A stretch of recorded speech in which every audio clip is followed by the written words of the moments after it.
I was born in a military family. My father was a high-ranking officer of the Soviet Army General Staff, inspector of land forces, stationed outside of USSR in every quote-unquote brotherly country or liberated country of the world. I graduated from Oriental Studies Institute, affiliated to Moscow State University in 1963. I started working with Novosti Press Agency, the biggest propaganda and ideological subversion organization of USSR, which is directly under KGB. Ostensibly, it's a public news agency. Novosti in Russian language means news, but there are no news. It's mainly propaganda.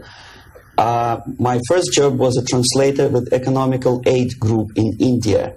We were building refineries and other industrial projects in public sector, socialist sector of India. My last job was press officer of the Soviet Embassy in New Delhi. I defected in 1970, landed in Canada, worked for several years as a producer of Canadian Broadcasting Corporation, overseas service in Russian language, similar to Voice of America. Then I was teaching at University of Toronto, Political Science Department, McGill University, Slavic Studies, and School of Journalism, Ottawa, in Carleton University in Ottawa. Last year, I joined a small Russian language publishing house here in Los Angeles, and now I'm a political analyst for weekly Panorama newspaper. Lumumba University language instruction was my so-called extracurricular activity, which is usually given to Soviet young communists as a non-paid job to prove loyalty to the party. I was instructing students from Asia, Latin America, and Africa before they entered an ideological indoctrination class. It was mainly Russian language instruction, after which the students usually join 2-year or 3-year extensive course in Marxist-Leninist ideological indoctrination, plus their own subjects of their choice, medicine, physics, chemistry, whatever. If after 5 or 6 years studying, they are proven to be, well, flexible, loyal, cynical enough to follow the Soviet foreign policy, they are being transferred to a KGB school for a period of 2 years, after which they are being dispatched back to their native countries and become so-called sleepers. The word originated from sleeping. For several years, they sleep in their own countries doing nothing. Sometimes they're pursuing their own careers, become lawyers, doctors, teachers, taxi drivers, barbers, and they spring into action after many years of destabilization of their own countries as Soviet agents. Therefore, all of a sudden you discover well-established lawyers in a country like Nicaragua who are, for some strange reason, are bitterly against quote-unquote American imperialism and idealistically for Soviet Marxist-Leninist imperialism. I joined Novosti Press Agency before I graduated from the Oriental Studies Institute, where I studied Hindi and Urdu, 2 languages of Indian subcontinent. Urdu is the language of Pakistan and Hindi is the language of India. The journalistic part of my training was ordinary journalism, mass media, communication theories and studies. Together with that, we had a very extensive training in military, civil defense, intelligence, and ideological subversion. So even before I graduated, I started working with Novosti Press Agency, first as a translator, interpreter, and guide with foreign delegations who were invited to USSR and who were shown all the beauties of socialism and dispatched back to their countries to explain to their people how beautiful is socialism. My role was directly linked with KGB activities of brainwashing and psychological assessment of these guests. If they showed any sign of flexibility, which means they showed that they were recruitable, I passed them over to professional KGB recruiters, and from there on they were actively being involved in ideological subversion and propaganda, both in USSR and in their own countries.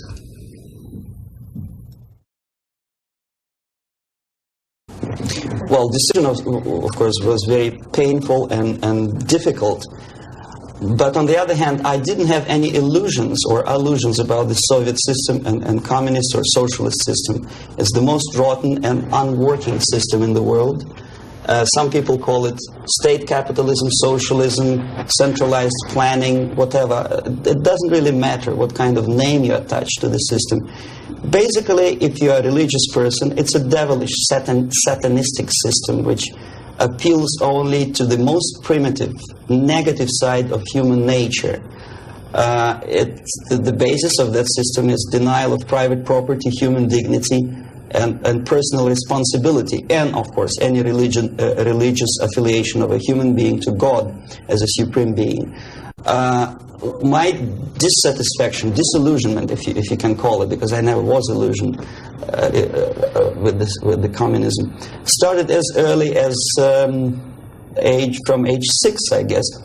The first shock was after the Second World War, when most of the children of my age understood that United States is the friend with whom together Soviet people defeated Nazism, German fascism, all of a sudden turned into an enemy.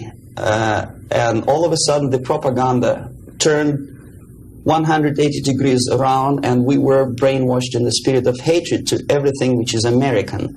But how could you explain to a child of 6 years old who owes his survival to American spam, condensed milk, egg powder, and things which you probably people never remember because nobody eats them these days, spam meat, you know what I'm talking about? How can you explain to them that these delicious things came from an enemy who wants to subvert and destroy us? It's impossible, because the child remembers when he was hungry, he was eating spam and drinking condensed American milk with the American eagle on the label. So all the efforts of the Soviet propaganda to convince me that America is bad was futile, naturally. That was the first shock. The second was this 20th Congress of the Soviet Communist Party, when Khrushchev revealed the atrocities of Stalin, terrorism, and murder, systematic murder of millions of innocent people. That was another greatest shock. And the third shock, of course, when I was already grown up, a student, invasion into Czechoslovakia in 1968. That was the last point. And when I was in India, acting as a Soviet official, a Soviet diplomat, I understood that sooner or later I have to defect and to explain what exactly I was doing in India. I fell in love with that country because at that time this country didn't do any harm to any neighbors, least of all to the Soviet Union. And yet we did so much harm to that country that I decided to defect and explain it, first to Indians, then to American politicians, intelligence communities, and media. Unfortunately, I didn't have much success because my stories were treated with a great skepticism. I was called paranoid, McCarthyist, fascist, Cold War maniac, and other names which I don't want to mention here. And it took me quite a number of years to understand that I'm talking to people who are trying to prevent average American from knowing the truth about communism. The basic methods are not that much different from activities of any public relation officer from any big company. Say Coca-Cola, I bet. They have their own department of public relations and press relations. But the ultimate goal, the ultimate purpose is different. If Coca-Cola wants to make profit and to sell more Coca-Cola to nations of the world, the Soviet Union, the ultimate purpose of the Soviet system is not to sell anything, least of all ideology, is to destroy the civilization on which the affluence and freedom based, and replace it with a system of total control over life of human beings, the system of total exploitation. That's the ultimate purpose. My specific measures, which I was forced to do, unwillingly of course, but I had to do them just to promote myself further and further, is bribery, corruption, befriending politicians, members of parliament, influential scholars, members of civil service, businessmen. In other words, anyone who has any anything to do with shaping of public opinion in the interests of the Soviet foreign policy. That would include a long process which sometimes is unnoticeable to an average person. It's a long-term process which is called ideological subversion. It's unnoticeable as movement of a small hand of a clock. You know it's going around, but even if you watch it intensely, you don't see the movement. The eventual result is befriending these people and trying to get them involved in the activity in the interests of the Soviet foreign policy. The immediate impulse when I learned that the Soviet Embassy, Department of Research and Counter-Propaganda, of which I was a deputy chief, is engaged neither in research nor in counter-propaganda. It is a department which is compiling information of private nature on individuals divided in two groups, good boys and bad boys. The sympathetic people were promoted in media and public life. The people who were opposed to the Soviet foreign policy were blackwashed, blackmailed, and destroyed, first morally and sometimes physically too. Understanding of what I was doing came to me when I looked through a press release of United States Information Service describing an incident in a South Vietnamese city of Hue, captured by communists from Hanoi for 48 hours. Then it was recaptured by United States and South Vietnamese armies, and to their horror they discovered that within 2 nights the communists could manage to round up more than 15,000 people and execute them. Most of these people were either sympathetic to the United States or to the Western culture, or directly involved in activities supporting United States President in South Vietnam, agents of CIA naturally, even barbers because they know too much. They were executed, and United States intelligence couldn't figure out how could they possibly do it in such short period of time. Later on they discovered, they found out from several defectors that long before communists occupied that city, there was an extensive omnipresent network of informers who knew exactly the addresses, the names, the whereabouts of each individual who was later executed. When I turned to my own files, I discovered that basically that information exists in my department.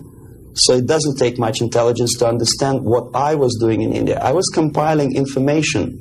Comes revolution, these people would be executed. Indirectly, I was involved in a criminal activity, in mass murder. I decided to defect and explain it to Americans, and the response I already described. I was called a paranoid. But I decided to defect and try nevertheless. There's another long story. It's virtually impossible to defect in India simply because Indian government, under pressure from the Soviet government, if you can call them government. I don't call them government, I call them junta. They adopted a law as early as in 61 or 62, after Stalin's daughter defection especially. That law states that no embassy, no foreign legation on the territory of Indian Republic has a right to extend political asylum to any defector from any country, which is it's a masterpiece of hypocrisy. No other defector but a Soviet one needs a political asylum. If you are a Canadian or American, if you want to be nasty to your own government, the maximum you can do is just to pick up a phone and make a dirty phone call to your ambassador. Buy yourself a ticket and get lost. What happens to a Soviet defector under that law? If I knock a door of United States Embassy, by that law, the American diplomats have to turn me back to the Indian police, and Indian police takes me directly back to the Soviet embassy. And that's the end of my defection. So knowing that perfectly well, and having contacts both with Indian police and American media corps, I understood that the only way for me was to disappear for a while. And the best way I discovered was to mix with a group of hippies. Mind you, that was the time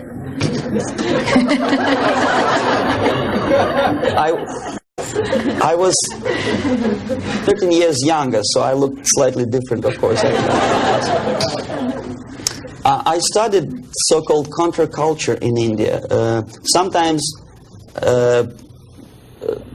good, sincere young people who wanted to study Oriental mysticism and culture and religion, but most of them were simply easygoing individuals who were delighted with exotic life and the easiness with which they can purchase hashish and other drugs in India. And sometimes they traveled Indian subcontinent without any identification papers.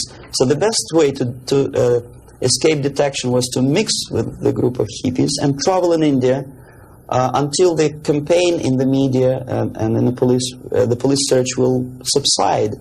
All the newspapers in India carried my picture and announcement of the police that anyone coming forward with information about my whereabouts would receive 5,000 or 2,000 rupees.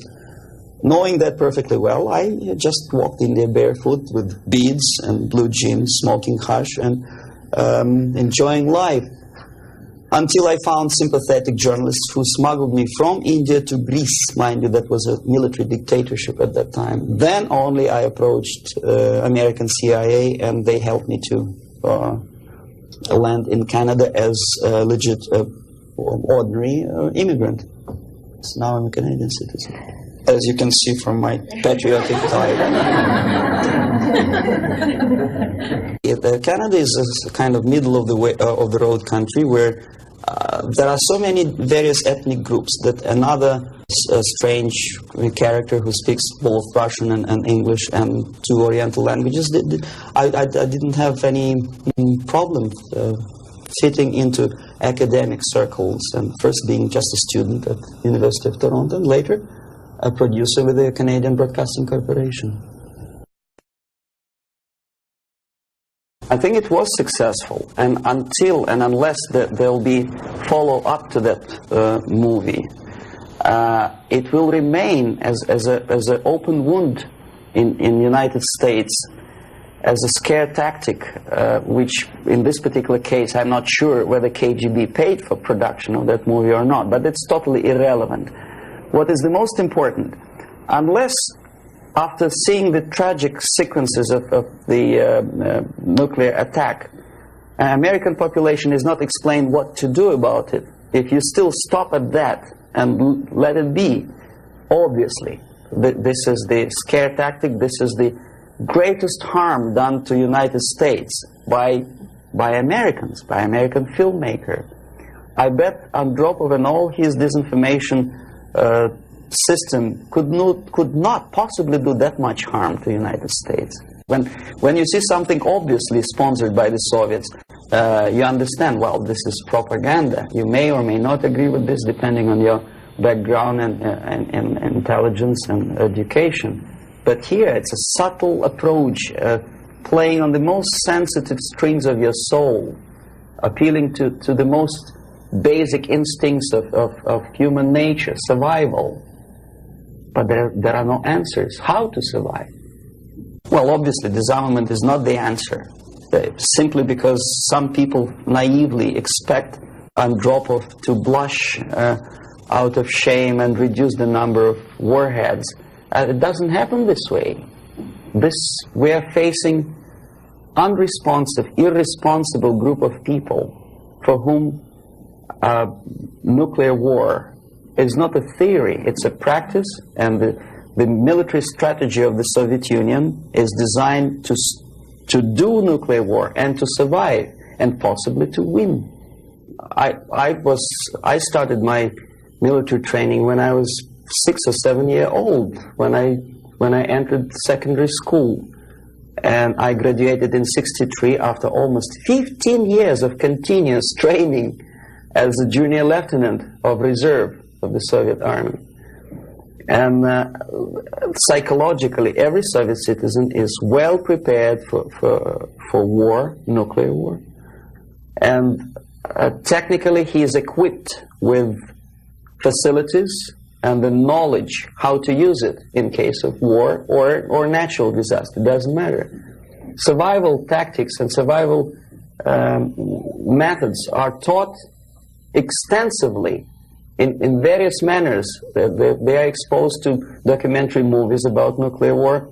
They know the technical data of radiation or contamination of air and land.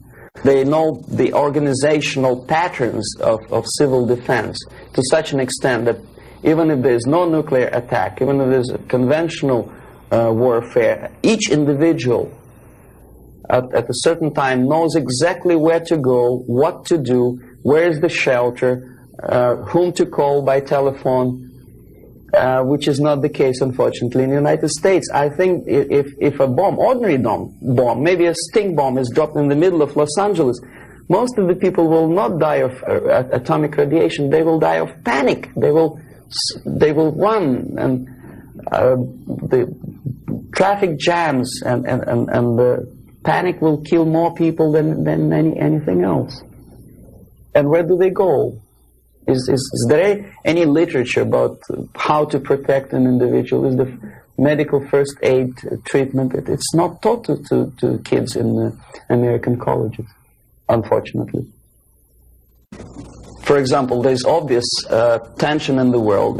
Television newscasts inform American family about happenings in East and West Germany.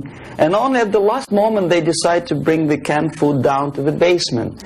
It's a sheer idiocy. Why not to have them in the basement at peacetime? Number two, there's very realistic picture of what happens when the first nuclear bomb strikes a big city, Kansas City, I think. When people a big panoramic picture shows almost an anthill when people are disoriented totally. That would produce love in Russia, because unlike that, Soviets know exactly what to do. There'll be much less panic, if at all.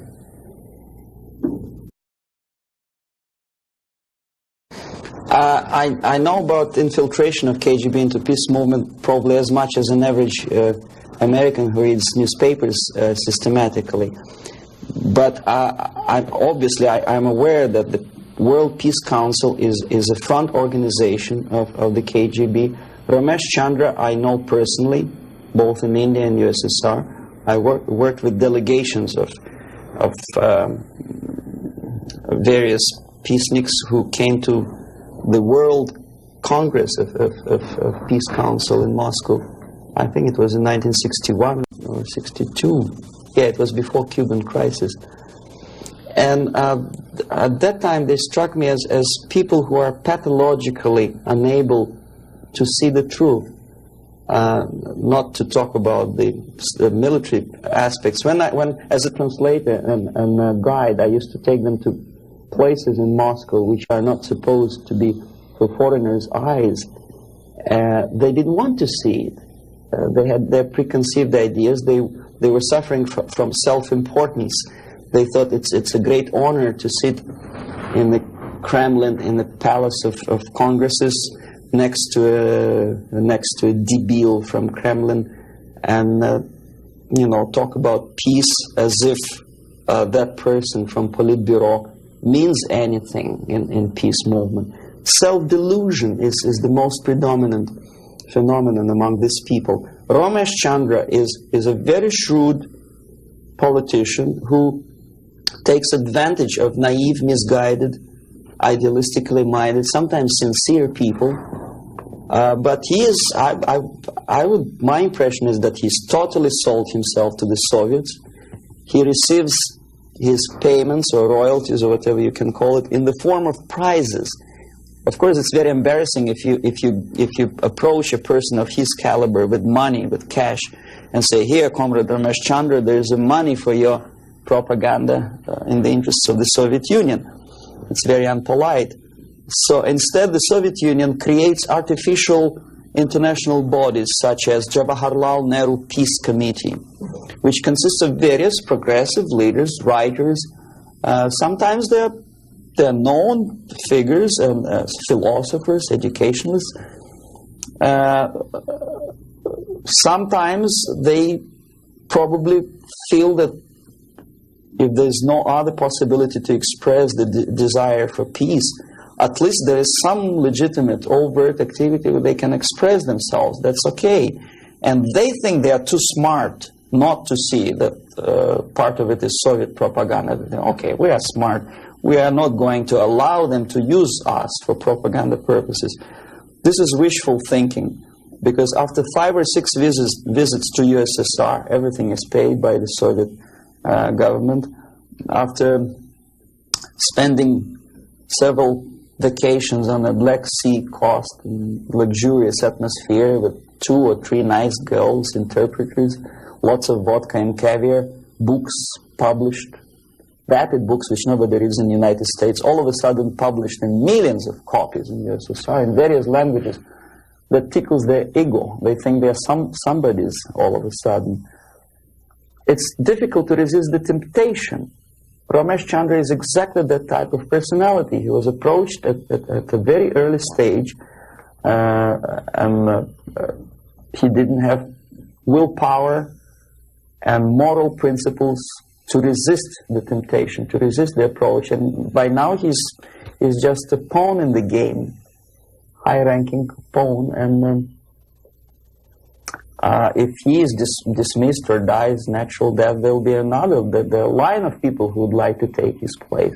Yes, KGB takes very active part in the peace movement, and if these people were sincere as they say they are, they would start demonstrating in Kremlin, or I mean in Red Square, not in Washington, D.C., or in the Central Park in New York, or in Los Angeles. But they don't have courage, they don't have guts to go to Russia and protest against the nuclear armament of the Soviet Union. Therefore, I agree that they are misguided, but I think they are cowards. They are unprincipled, dishonest people. And there's no justification that they are misguided or poorly informed. It's their fault that they're poorly informed. There's enough information, there's enough possibility. In case of United States citizens, there's enough freedom to do what their consciousness should tell them to do. Go to Russia and protest against armament. It doesn't take much courage to take part in demonstration in Los Angeles. But if you're really genuinely concerned about peace, tell it to Brezhnev, tell it to Andropov, and we'll see how courageous and sincere you are. They don't do it. Well, the greatest strength, I think, is the basic principle of American democracy, common sense, and the value of the principles of private property and respect to human dignity and individual rights. The weakness is the permissiveness and lack of moral stamina, which, if you are a religious person, could be interpreted as probably alienation from religion, alienation from God. Thinking too much in materialistic terms, thinking in short span of time for pragmatic advantages, disregarding the perspective of civilization. Some philosopher, I forget his name, I was a bad student in Moscow, said that the level of civilization is in direct proportion to the time span that human being thinks in future, for future. The least civilized people live today, this minute. The more civilized nations think about tomorrow, 10 years from now, 100 years from now. Well, this is one of the definitions of... Unfortunately, Americans are made to think in shorter and shorter time span terms. This is the greatest weakness. So therefore, enjoy life and make love, not war. I think that willpower and revitalization of traditional moral values and principles is the most desirable thing now, today. The sooner the better. The things, the principles and values on which the affluence and success of American civilization depends and based upon should be immediately revitalized and brought back to school programs, to media, and let's face it, propaganda. I'm not afraid of this word, unlike the left liberal journalists who think, oh, well, it's propaganda. I don't see anything wrong in propagating the basic moral principles and values on which America is built.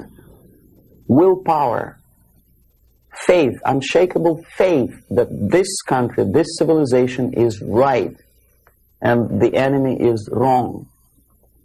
No amount or no number of nuclear warheads and no size of the army will help United States to survive, whether there's nuclear war or conventional warfare. Vietnam proved very clearly that with all the technology, with all the supersonic bombers and napalm and whatnot, electronic gadgets and cold beer and Coca-Cola, you cannot defeat an enemy unless you are fighting and have faith in the righteousness of your fight.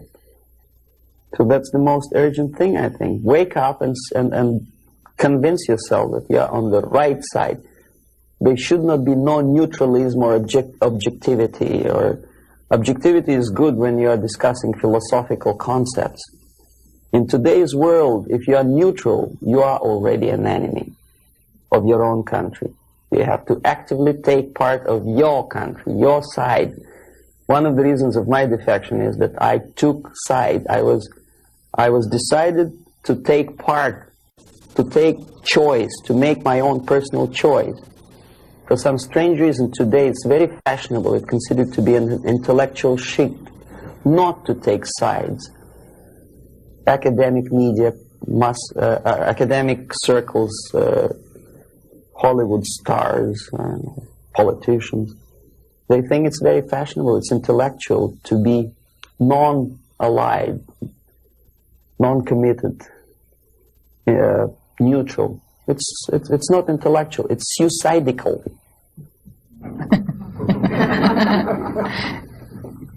Suicidal.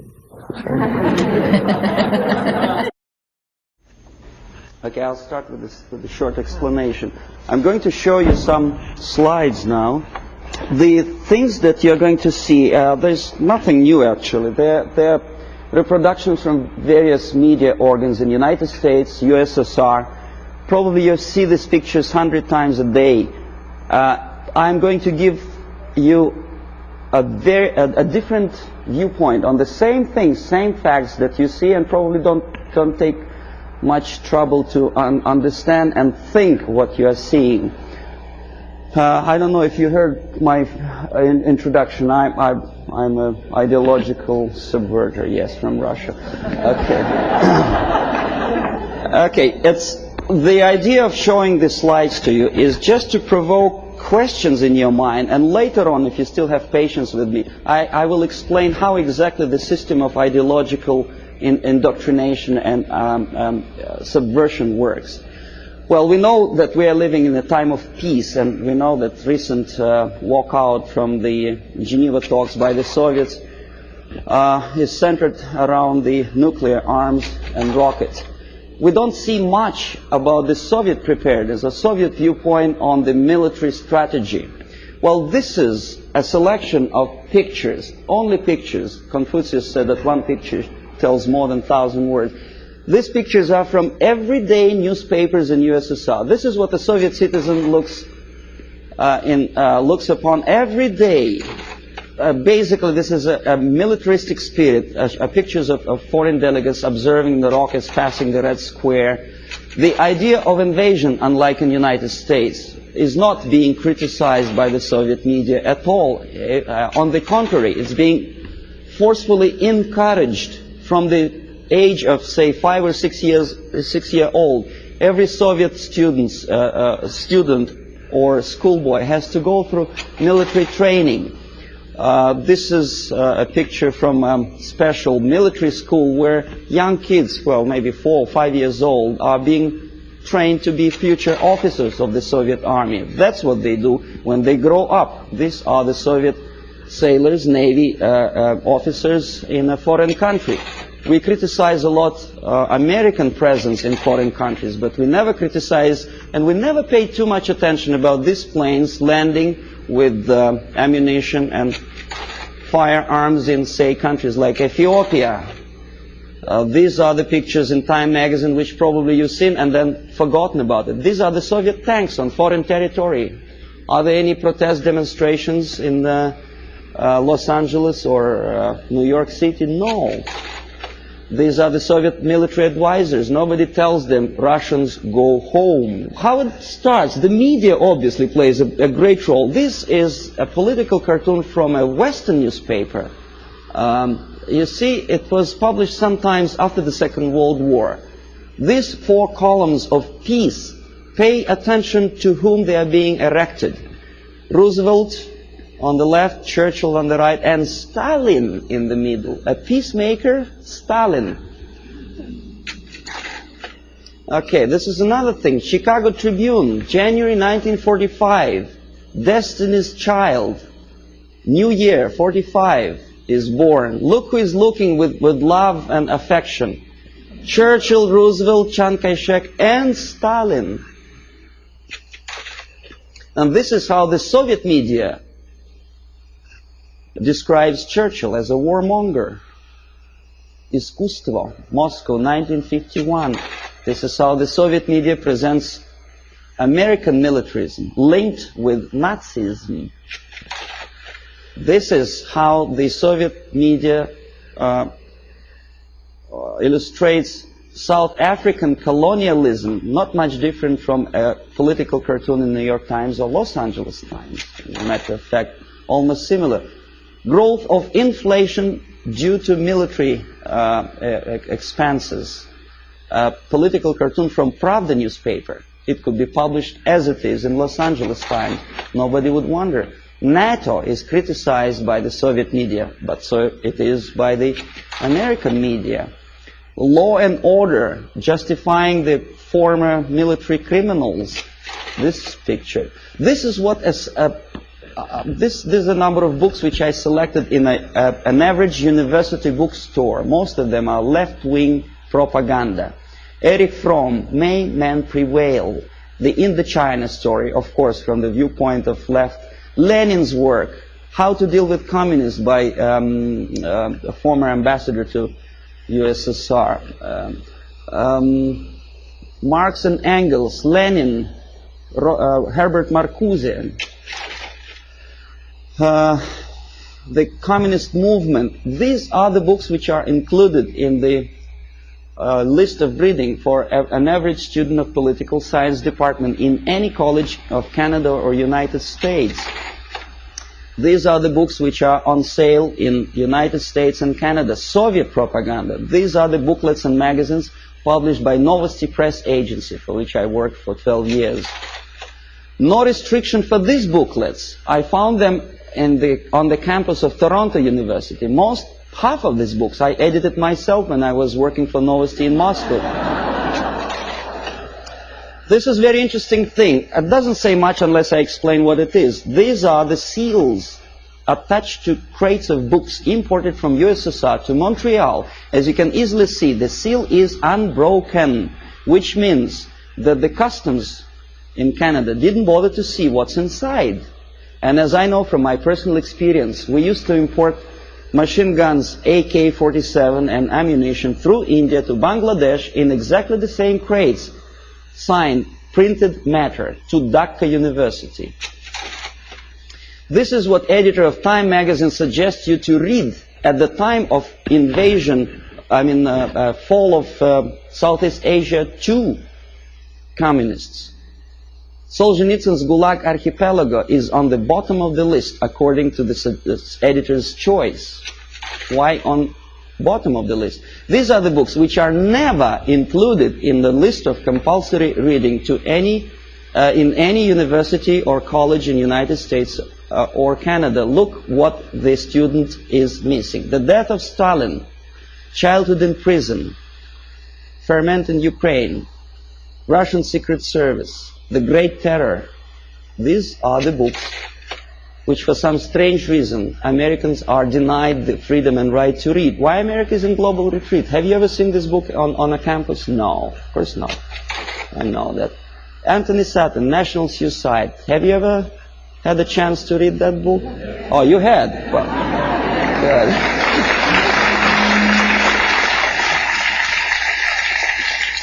This is another very interesting thing. A description how drugs penetrate into Western society originated in communist world. For some strange reason, that textbook is never included in the list of compulsory reading for students of political science or international affairs.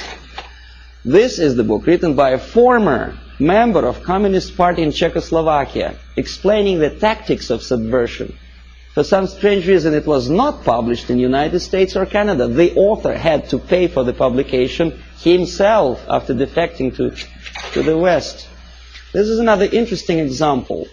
Exoneration and Ultimatum, written by Richard Romer, a science fiction novel about invasion of the United States into Canada to expropriate the oil and natural gas resources in that neighboring friendly nation.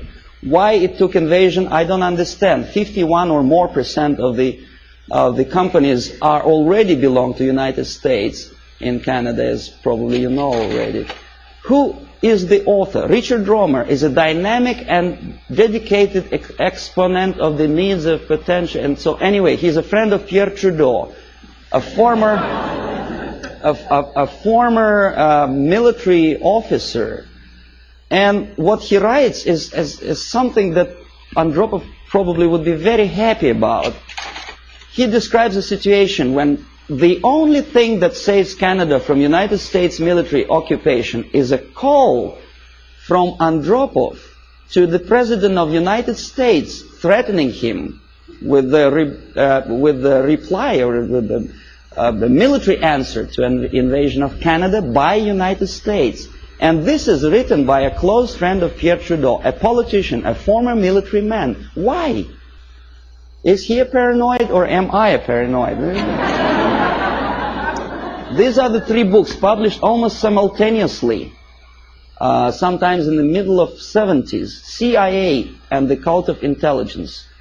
CIA Diary by Philip Age and the KGB by John Barron. I tried to buy the KGB, but it was not in the bookstores of Canada or United States. The previous two books on the left were. This is the author of the most anti-American book, The Defector to the Communist Side, Philip Age. He is alive. Nobody is threatening his life. Nobody is poisoning him with poisoned umbrella. This is, you know who? He's criticizing CIA for developing a gun to kill communist agents. And he tries to present it as a crime on behalf of United States Intelligence Agency. Why is it a crime? To defend you from the communist agents and to develop a secret gun, which is silent, is a crime. Is there any logic? I don't see any. This is the fellow who also criticizes the United States CIA for developing technical means of bugging USSR embassies on the territory of United States. Why not? I don't see any reason why not. But Mondale obviously does. He knows better. These are the authors who published lists of American agents stationed all over the world. They are alive. They actually made quite a lot of money on that publication. And this is the victim. The chief of CIA in Greece was killed when the book of the previous two Americans was published. This fellow is dead. The other two are not. Siberia in 1971 was visited by a group of politicians from Canada, and this is the report about that visit. This is the group. We're shaking hands with the Soviet ambassador. This is a Soviet technical miracle, a pipeline on thermofrost or something. In other words, what Canadians were doing in early 60s is presented to Canadian public as an achievement, a great technological achievement in USSR. This is the route of their travel in Siberia. The Canadians covered that much of distance. Please remember that map. I will come back to that question. This is a book published by a Canadian author, Farley Mowat. By the way, Never Cry Wolf, a movie which is made on the basis of Farley-Mowatt's book. He's a nice fellow, drinks a lot of vodka. He was a guest of Novosti Press Agency, which I was working for. This is another book written by Farley-Mowat after returning from Siberia. He was accompanied by a person like myself, a Novosti Press Agency journalist. Glorification of Siberia. This is what this is the route, I promised you to come back to that map, which Farley-Mowat, a Canadian progressive writer, covered when he was in USSR.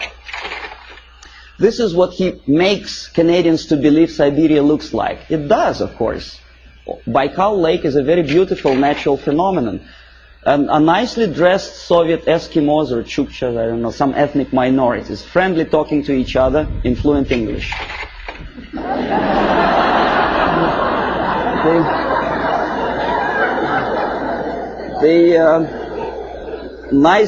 Nice motel somewhere in the middle of Siberia.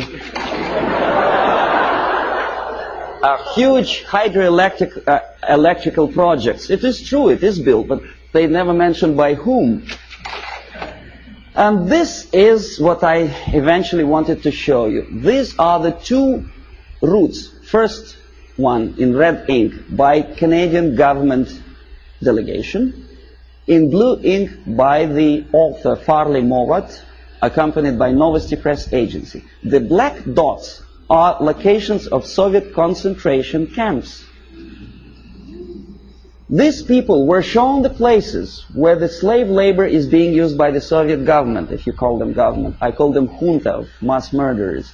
But there is not a single mentioning, not a word, that those beautiful electric stations were built by slave labor.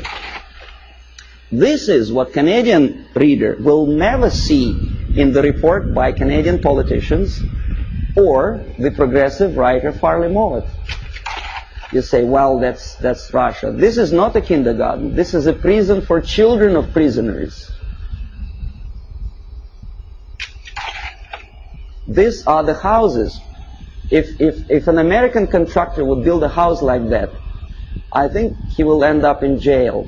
But this is what is being shown to some naive foreigners as achievements of Soviet technology. Naturally, if you follow the editor's choice and advice, you will never understand that the description, the most detailed description of Soviet concentration camp system is put on the bottom of the list. You say, well, maybe in USSR, the concentration camp is nothing surprising. Well, this is a concentration camp in Southeast Asia, in Cambodia. Same thing. Slave labor. This is what happens to slave laborers when they don't obey the orders. They are being executed, not by firing squad, because bullets are too expensive, by shovels, crushing skulls. This is the victory of communism for you. This is what happens to their children. And this is the originator of this slaughterhouse, Cambodian Premier Pol Pot, during interview with Time magazine. Very nice, plump, fatherly image. You are made to believe that Holocaust happened during the Second World War is something that may happen again. It may. But the originator of it may not necessarily be the Nazis. We don't have any Nazi submarines roaming around the shores of the United States and Canada. We have liberation forces. That's what Holocaust. This is happening right now, after the so-called National Liberation Movement. This is a still from a movie, Holocaust, a television production. The Nazis are shooting the prisoners, the Jews. We are made to, well, it's horrible, of course, there's no denial. It happened many years ago, and the tactic which I will explain you later, if you have patience with me, is sidetracking your opinion from present danger to the past.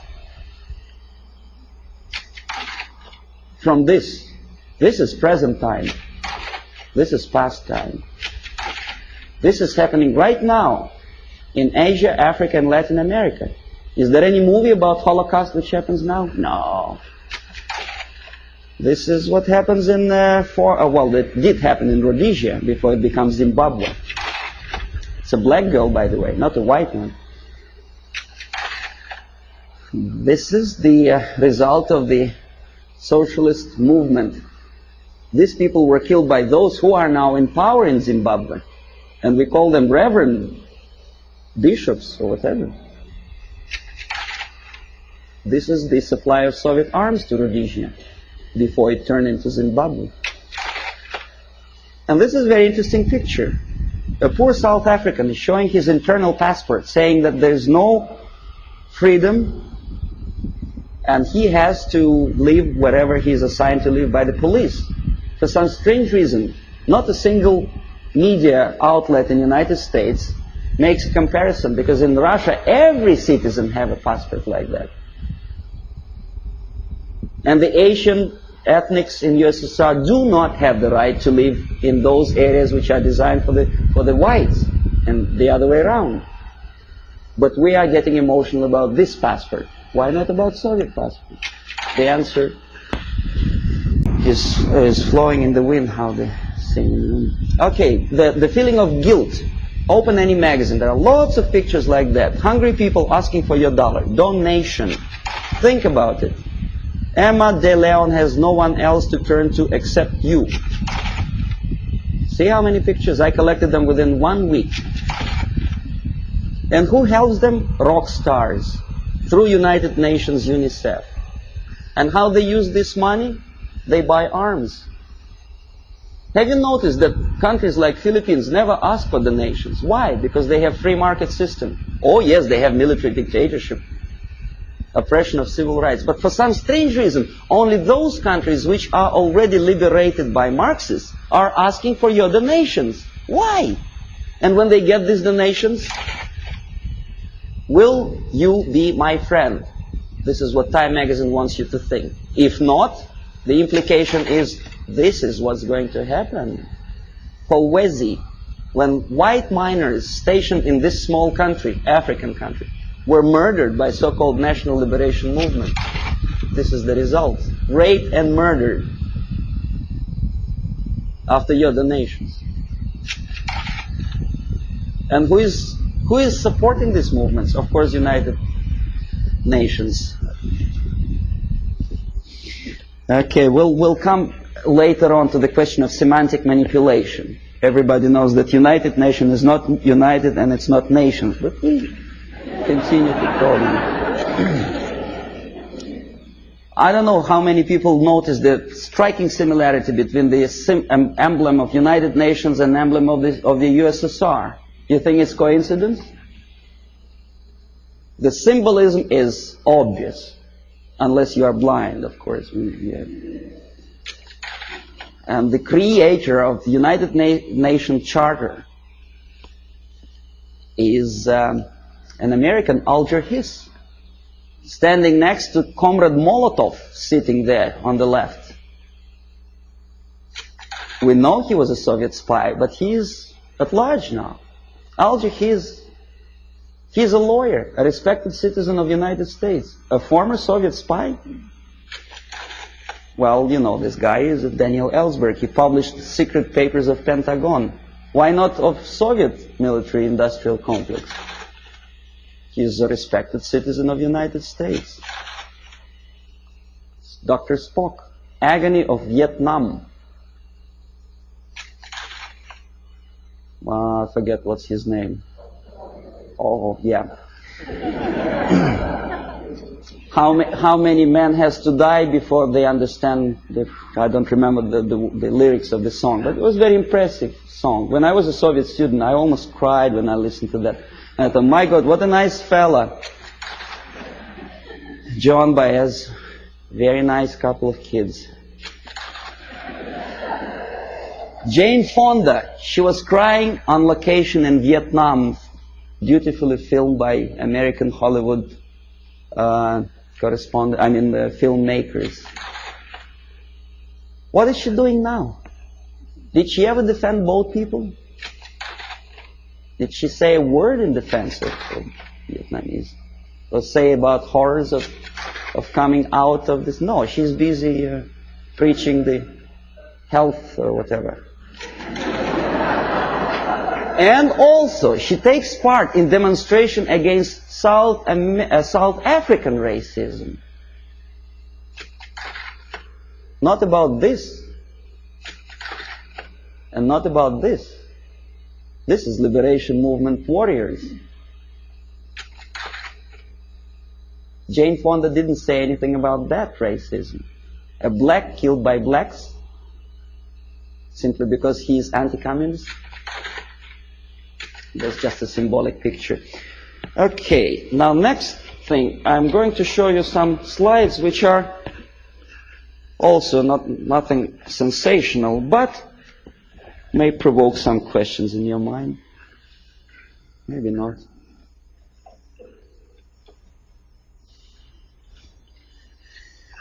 Okay.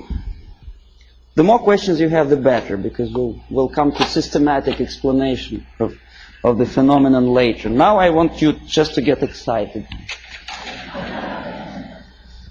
Hollywood actress talking to Fidel Castro. Nothing wrong, of course. Depends what is the message or what's the subject of talking.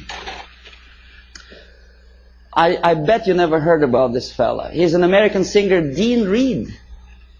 He's singing in Moscow for some strange reason. And you know what he's singing about? Oppression, civil rights in USA, and about poor Americans who cannot survive. Well, I don't want to be too critical of Pope of Catholic Church, but some statements which he made at the earlier years of his becoming a pontiff of Catholic Church, strikingly unpleasant to me. Communism and church can coexist. Can they? Well, you should ask Russian Orthodox priests who were literally exterminated by the Soviet communists. Communism and church can coexist. I don't think so. Catholic Times. I collected this newspaper in a Catholic church, which I attend, although I'm Orthodox Christian, as Russians, most of them are. But I do come to Catholic church because my wife is a Catholic, so I don't see much difference, because God, I suppose, is one, so Jesus Christ is also the same, which church, whichever you go. But Christians and socialism is something that doesn't really appeal to me. I don't know, how about you? Social justice central to gospel, is it? I never heard about it. Join with Marxists? It's from the same newspaper. And that's how they joined with Marxists. Nicaragua, before Sandinista came to power. A priest with machine gun behind his back. And the machine gun, of course, Kalashnikov, if you know anything about machine guns. Okay, then there are some strange deviations from religious path. What's his name? Jim Jones. Reverend? Nice looking guy with adopted kids, and shaking hands with the politician, Mayor George Moscone in 1976. Very nice. That's how it all ended, you remember. More than 900 people who poisoned themselves together with their kids in Guyana. This is a very interesting picture. It's not very clear. Instead of Jesus Christ, they put a naked lady, in the church. Strange, huh? Of course it's strange. Crucifix of a woman for Palm Sunday. Boy, Jesus Christ would turn in his grave if he were engraved.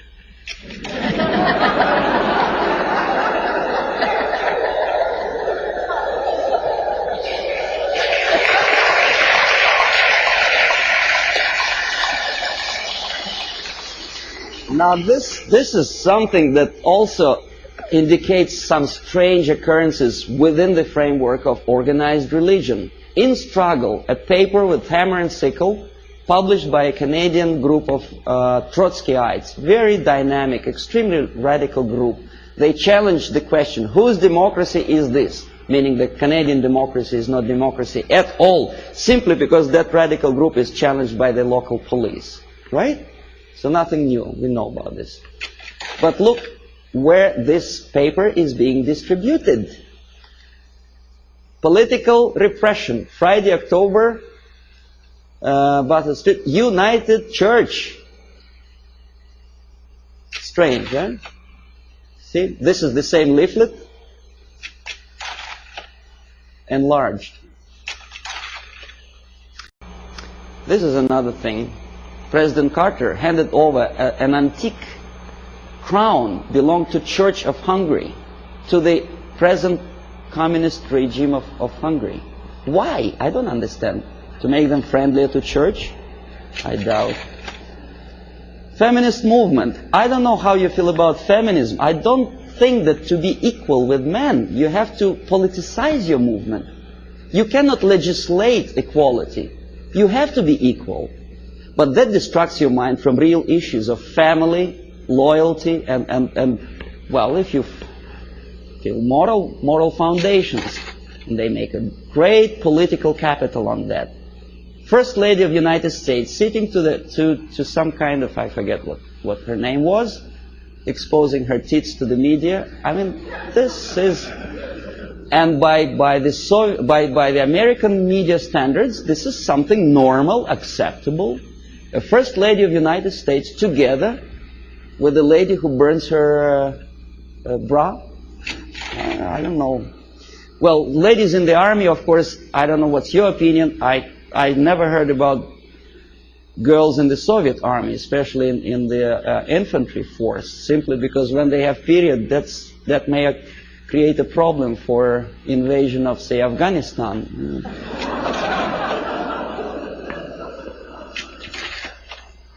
Again, the homosexualism. To be honest, me personally, I don't like the idea of homosexuality. I think it's unhygienic. But homosexuality in the army, making heroes of them, gays on the march. Why? Why to have copulation in a natural manner deserves a public opinion, attention, and a political force? Why to politicize something which doesn't belong to politics at all? In the Soviet Union, we have a joke: don't mix politics and prostitution. They are already mixed. We know perfectly well this. The medical science proved that homosexuality leads to distortion in human psychology. This fellow killed 15 kids after molesting them sexually. We know that most of the agents who were recruited by KGB, including McLean and Guy Burgess, were homosexuals. But we are reading in the media that this is something acceptable. More than that, we are made to believe that these people deserve equal rights and respect. Well, that again is a debatable question, whether to like or not to like certain type of music. Me personally, I don't. These two nice ladies, one is younger, the other is a little bit older, both of them wanted, for some strange reason, to shoot President of the United States, defending the environment of the United States, the green trees and vegetation.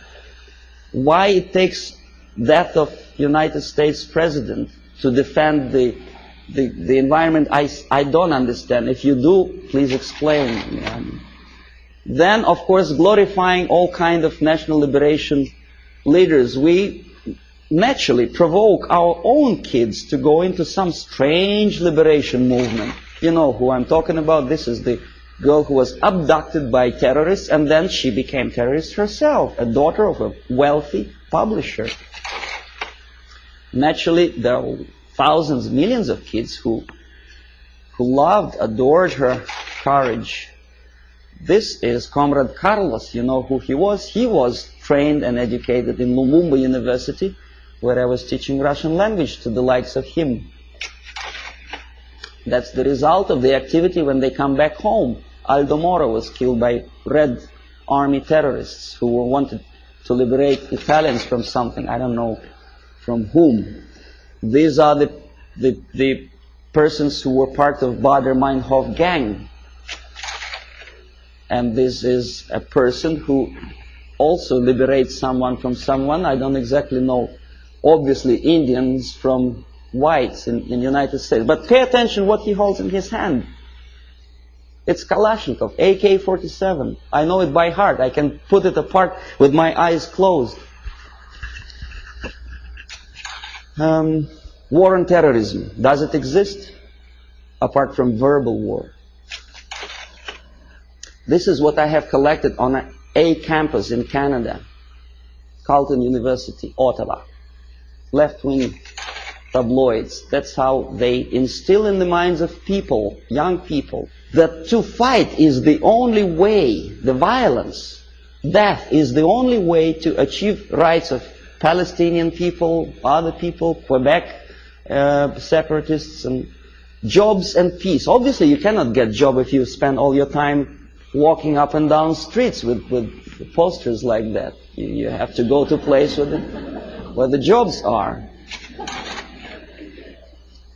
And of course, to find a job, the most unsuccessful way to find a job is to read papers like that.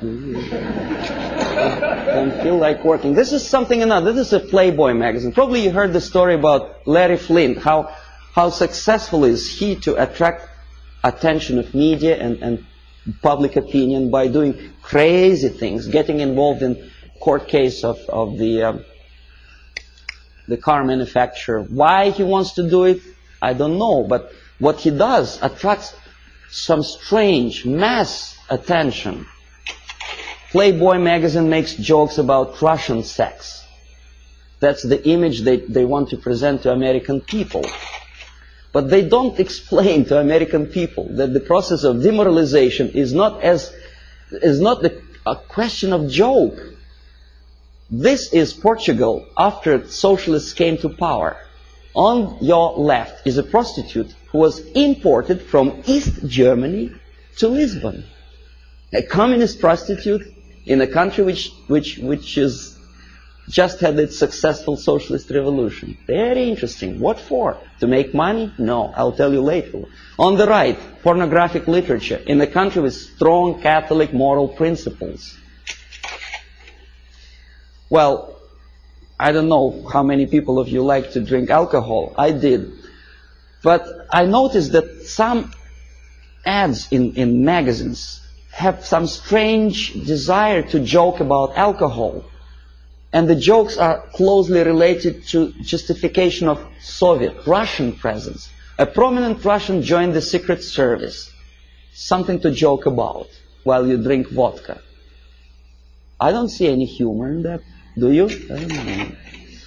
Okay, this is a number of advertising of alcohol for which Canadians get into hot water. Comes the revolution, anyone can drink McGuinness vodka. Alberta vodka is superimposed on the picture of cruiser battleship Aurora. I don't know how many of you know that this is a historical relic in USSR. The revolution, communist Bolshevik revolution started with the cannon fired from that battleship. And obviously Soviet embassy was insulted, so they sent a protest note to Pierre Trudeau. And the picture was removed from the magazine. When I was teaching at Carleton University in Ottawa, my superiors forced me to do an IQ test with two groups of my students. The idea was to answer about 100 questions, to give answer, yes, no, or undecided. The more undecided or negative answers you give, the more, according to the compilers of this test, you are adaptable and useful to society. The more positive answers you give, the more questionable is your adaptability and usefulness for your country. This is explanation how to score, how to count the scores. And now see the questions. Telling dirty joke is bad. A good soldier is a patriot. Yes, no, or undecided. Think about it. Every communist should be run out of the country. Yes, no, or undecided. The Bible is the greatest source of truth. Right? God is everywhere. A person who kills another person is a murderer. Yes, no, or undecided.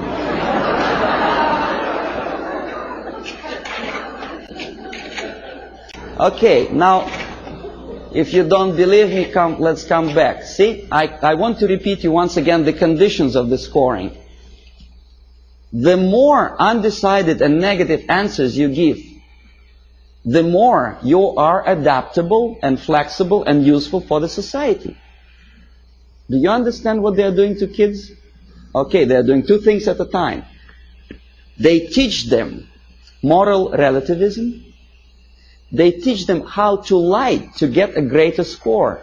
Because obviously a child would say if a person killed another person, he is a murderer.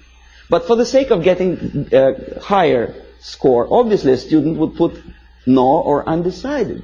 So you teach your kid how to lie to be successful and to look adaptable and useful for society. Well, obviously I had to do that test, but I added one more question to that thing. My own question. I said, what kind of society you are going to be useful to?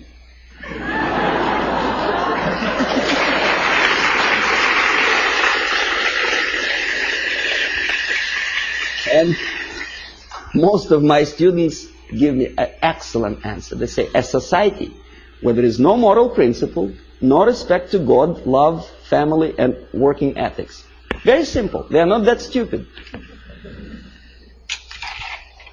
Here we are, Comrade Bezmenov. Now, this is the picture from a Soviet magazine. Obviously, Soviet media tries to project their leaders in the most respectful way. Very impressive, very fatherly, very serious person.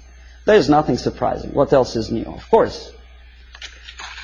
But this is Time magazine, an American magazine. The caption is not quite clear, but it says basically that Comrade Bezmenov doesn't give interview to Time magazine. The message is clear. He's a positive, caretaking person. He's too busy to take care of the world problems and economical problems in Russia. It's a very humorous caption. But nevertheless, the impact, if you are not quite concerned about politics, what is your impression about this nice gentleman? Nice, smiling, tired, well... And this is how media presents your leaders.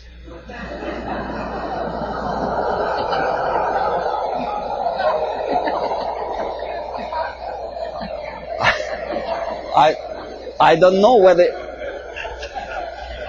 whether he deserves to be presented like that or not. This is a different question.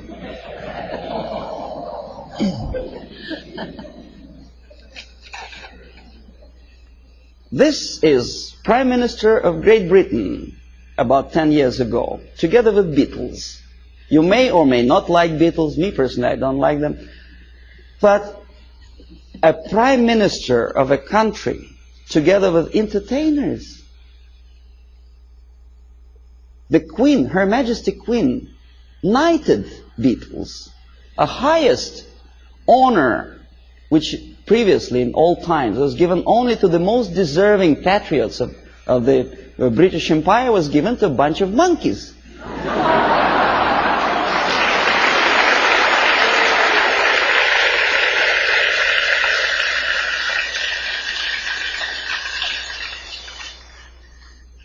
Valéry Giscard d'Estaing is playing football. He's our guy. He plays piano.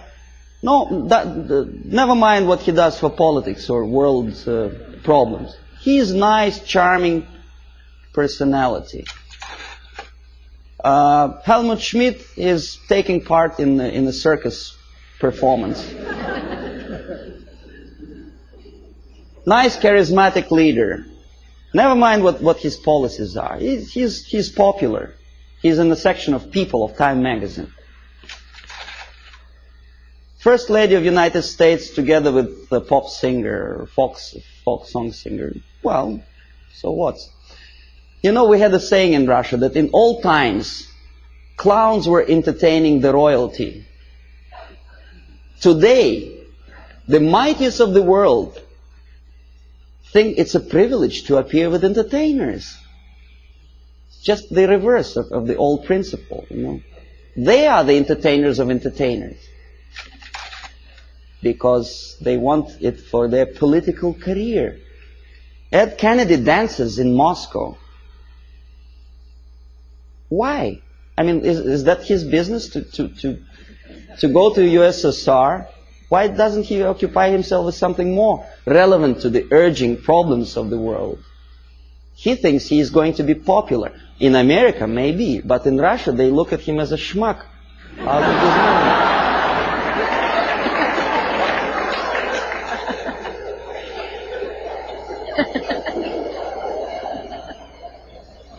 Senator McGovern is talking to a gorilla somewhere in Africa. Not the gorilla monkey, but a young member of National Patriotic Movement. The movement which is indoctrinated by the Soviets, armed and paid for. He thinks he's smart and he's something to admire. I bet the guys who are standing behind don't think this way at all. Well, Kissinger just by mistake is here. Would you buy a second-hand car from this?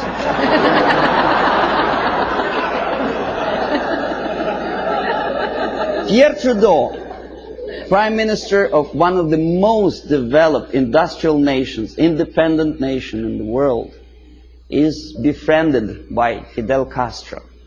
If you remember, Canada never stopped trade relations with Cuba, despite the urge from the United States government's administrations not to sell Cuba strategic technology and materials. No, he wouldn't listen to the United States. He smiles at Fidel Castro. Meanwhile, his wife, estranged wife, Margaret Trudeau, is talking to rock star. I forget his name. That's it. That's him, right? And he is posing for pictures like that. That's the Prime Minister's wife? That's her too. In French Riviera with some Hollywood actor. Why? 50 years ago, for a thing like that, a Prime Minister would have to resign. It's a shame for a nation. Not anymore. Okay, now détente. It's another debatable question. Why we are so happy, Comrade Nixon?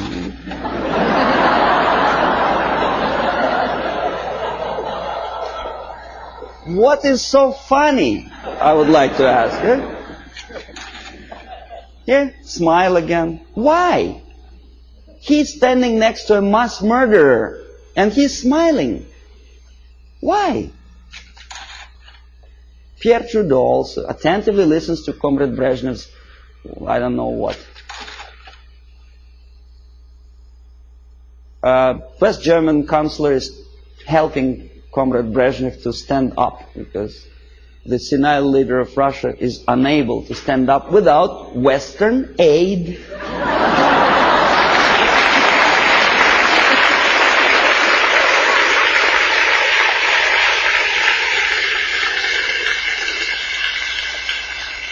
Well, you may say, well, it's West Germans, they're too close to Russia, probably they do it just in case. Okay, here's the same thing. Carter is helping. The president of the mightiest power in the world, United States, is helping Comrade Brezhnev. You remember the incident when Brezhnev almost stumbled down the staircase somewhere in Vienna, of course. And thanks to Carter, he didn't fall. Andrew Young is talking to a dictator in Africa. Again, McGovern, I think, is talking to Agostino Neto, a Soviet puppet in Luanda. Why? Is it that necessary to be friendly, to smile at each other? Now we're coming to space, from Earth to space. Clouds over the space program. Why clouds? Mind you, this is after 3 or 4 successful landing on Moon. Why clouds? Okay, here's 2 pictures. Left, Soviet cosmonaut walking into Kremlin Hall for a ceremonious reception. On the right, 2 American cosmonauts casually watching TV.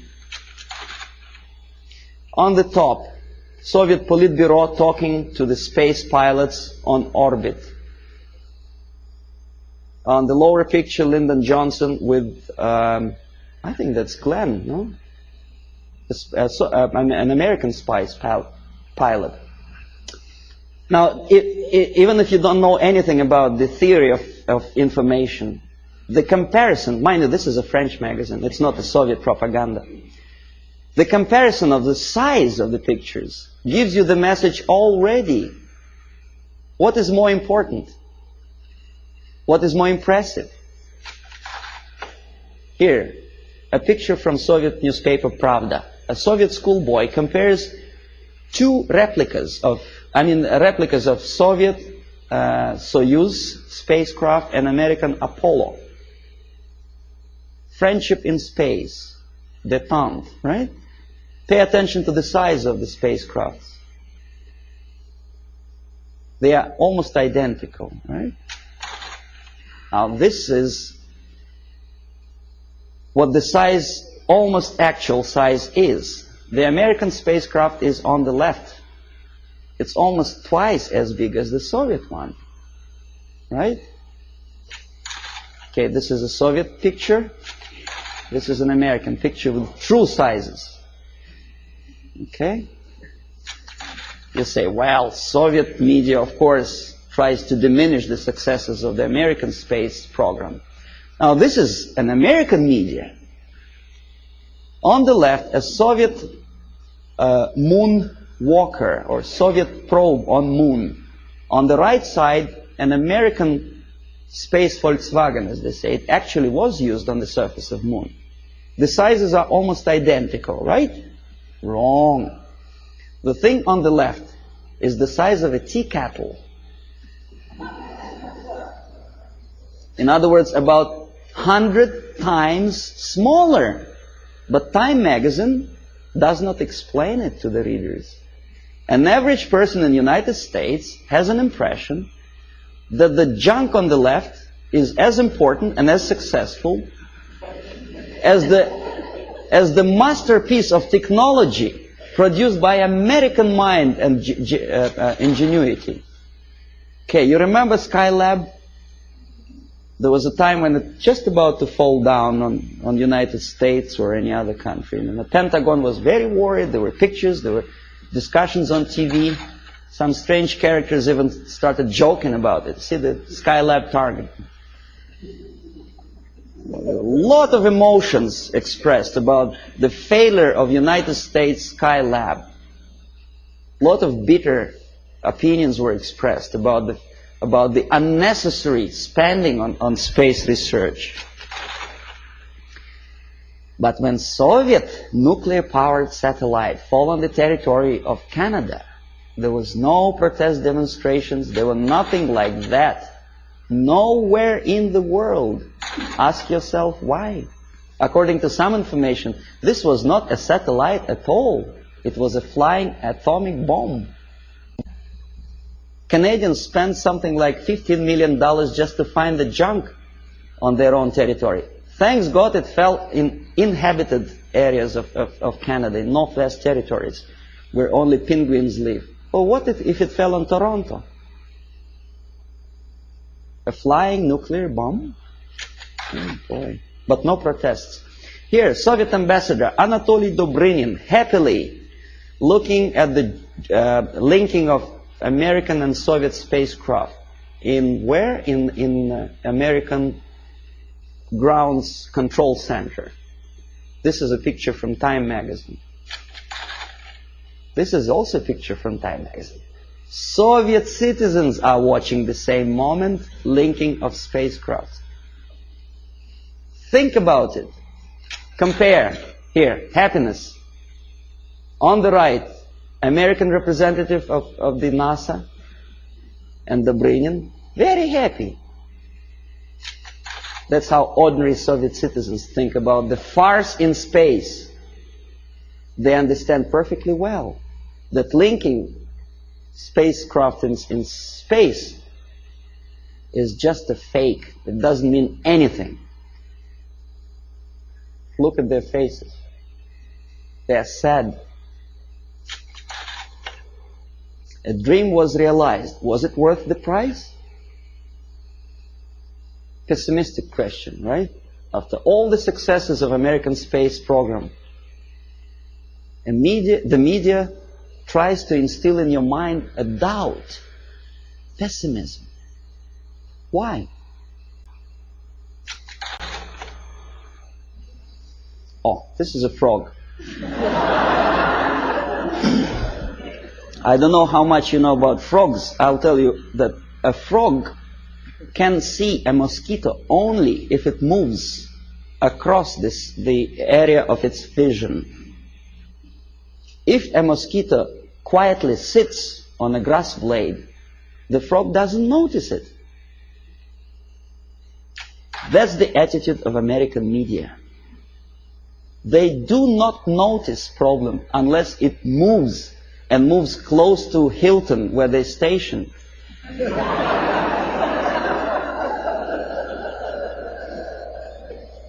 These are the people who may file a suit against me if I call them liars, but that's exactly what they are. They've been lying to you for years and years about the situation in Vietnam, in Russia.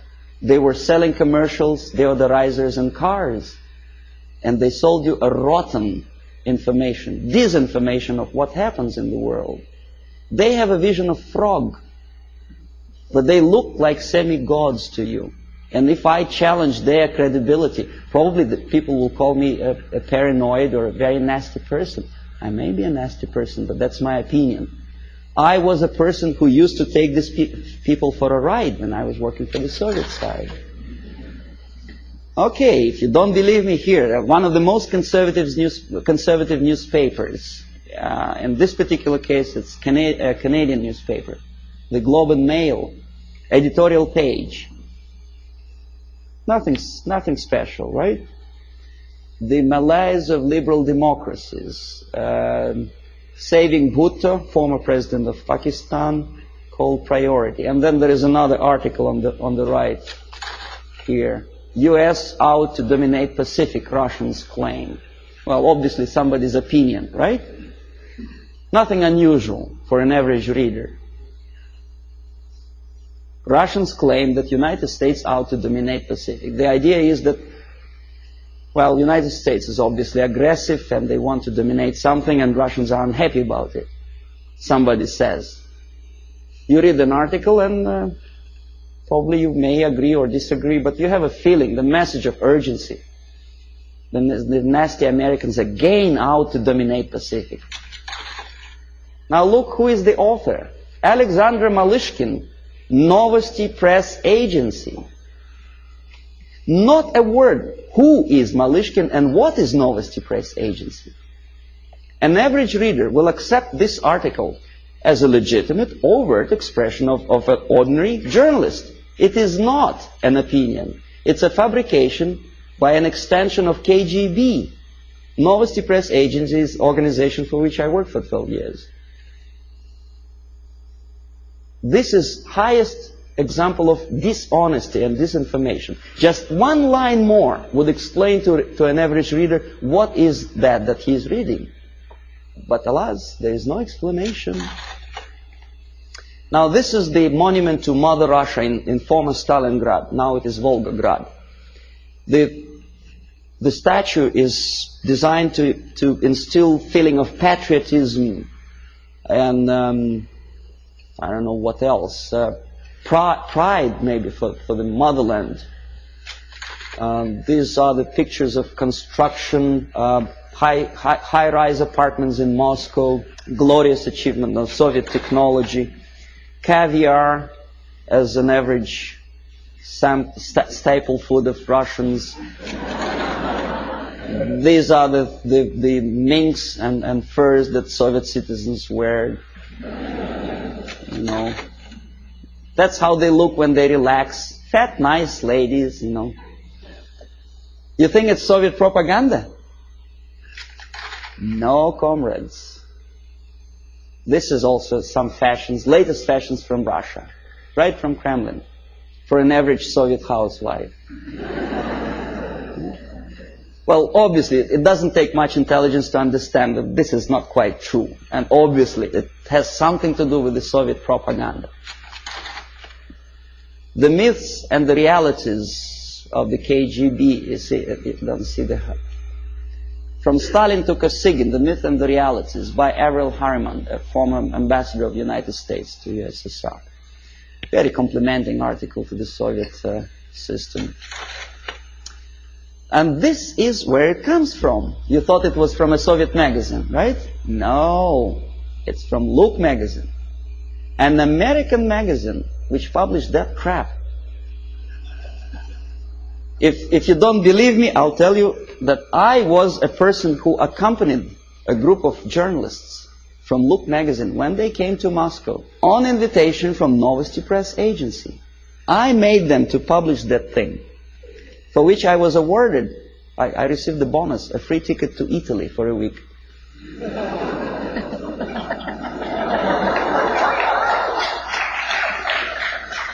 Now, this has looked like sheer high-class idiocy, but unfortunately, this is exactly what happened.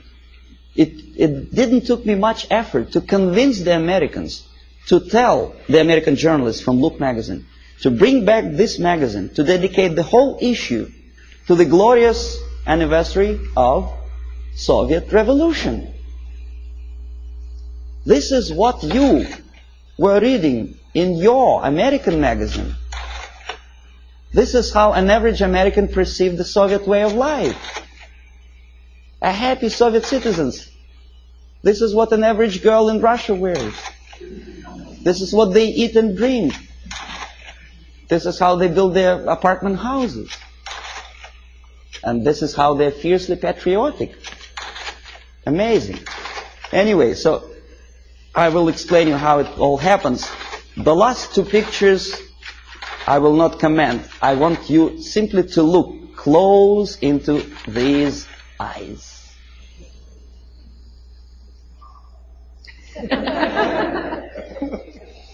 This is the person who wants to liberate you, wanted at least. Not anymore, he is dead. But there are many other people with the same type of eyes. If I were a deeply religious person, my answer to that picture would be, these are the eyes of a Satan. He is nice fellow, right? United Nations celebrated back in 1969, I think, the 100th anniversary of his birthday. The greatest leader of mankind. God forbid us to have leaders like that. Well, that's all. So that.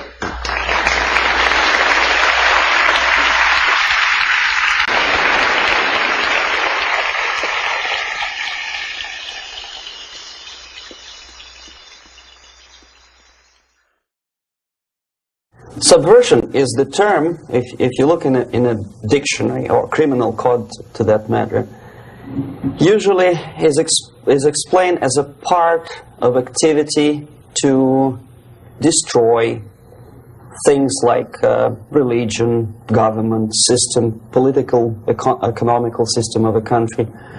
And usually it's linked to espionage and such romantic things as blowing up bridges, sidetracking trains, cloak and dagger activity in Hollywood style.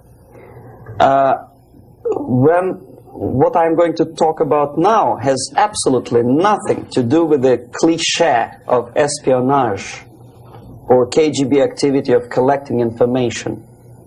So the greatest mistake or misconception, I think, is that whenever we are talking about KGB, for some strange reason, starting from Hollywood movie makers to professors of political science and quote-unquote experts on Soviet affairs, or Kremlinologists as they call themselves, they think that the most desirable thing for Andropov and the whole KGB is to steal blueprints of some supersonic jet, bring it back to Soviet Union and sell it to the Soviet military-industrial complex. It's only partly true. If we take the whole time, money, and manpower that the Soviet Union and KGB in particular spends outside of USSR border, we will discover, of course there are no official statistics, unlike with CIA or FBI, that the espionage as such occupies only 10 to 15% of money, time, and manpower. 15% of the activity of KGB. The rest, 85%, is always subversion. And unlike a dictionary of English, Oxford Dictionary, subversion in Soviet terminology means always a destructive, aggressive activity aimed to destroy the country, nation, or geographical area of your enemy. So there's no romantics in there, absolutely. No blowing up bridges, no microfilms in Coca-Cola cans, nothing of that sort. No James Bond nonsense. It's most of this activity is overt, legitimate, and easily observable if you give yourself time and trouble to observe it. But according to the law and law enforcement systems of the Western civilization, it's not a crime. Exactly because of misconception, manipulation of terms. We think that subverter is a person who is going to blow up our beautiful bridges. No. Subverter is a student who comes for exchange, a diplomat, an actor, an artist, a journalist like myself was 10 years ago. Now, subversion is an activity which is a two-way traffic. You cannot subvert an enemy which doesn't want to be subverted. If you know history of Japan, for example, before 20th century, Japan was a closed society. The moment a foreign boat comes to the shores of Japan, the Imperial Japanese Army politely tells them to get lost. And if American salesman comes to the shore of Japan, let's say 60 or 70 years from now back, and says, oh, I have a very beautiful vacuum cleaner for you, with the good financing, he says, please leave us, we don't need your vacuum cleaner. If they don't leave, they shoot them to preserve their culture, ideology, traditions, values intact. You were not able to subvert Japan. You cannot subvert Soviet Union because the borders are closed. The media is censored by the government. The population is controlled by the KGB and internal police. With all the beautiful glossy pictures of Time magazine and Magazine America, which is published by the American embassy in Moscow, you cannot subvert Soviet citizens because the magazine never reaches Soviet citizens. It's collected from the newsstands and thrown to garbage can. Subversion can be only successful when the initiator, the actor, the agent of subversion has a responsive target. It's a two-way traffic. United States is a receptive target of subversion. There is no response similar to that one from United States to the Soviet Union. It stops halfway somewhere. It never reaches here. The theory of subversion goes all the way back 2,500 years ago.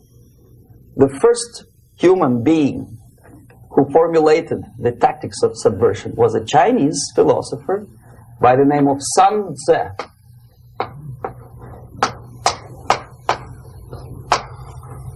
To 2,500 years BC. He was an advisor for several imperial courts in ancient China. And he said, after long meditation, that to implement state policy in a warlike manner, it's the most counterproductive, barbaric, and inefficient to fight on a battlefield. You know that war is continuation of state policy, right? So if you want successfully to implement your state policy and you start fighting, this is the most idiotic way to do it.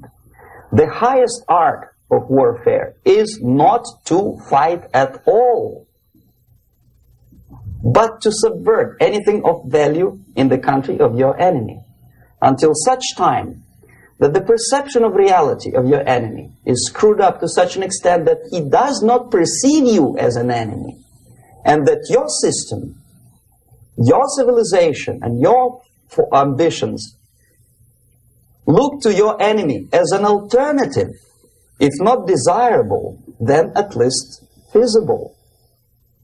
Better red than dead.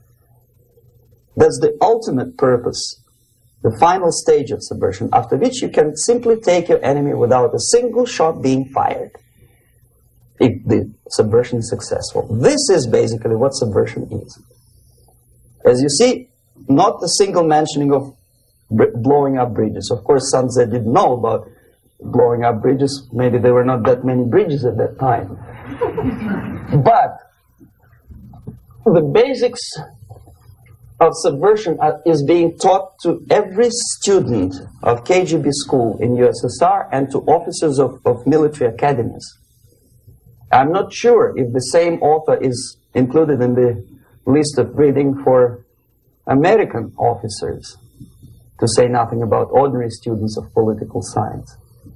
I had difficulty to find the translation of Sun Tzu in the library of a university in Toronto and later on here in Los Angeles. But it's a book which is not available. It is forced to every student in USSR. Every student who is taught to be dealing further in his future career with foreigners. What subversion is? Basically, it consists of 4 periods, time-wise. If we start from here and go this way, time, right? This is the beginning point. The first stage of subversion is the process which is called, basically, demoralization. It says for itself what it is.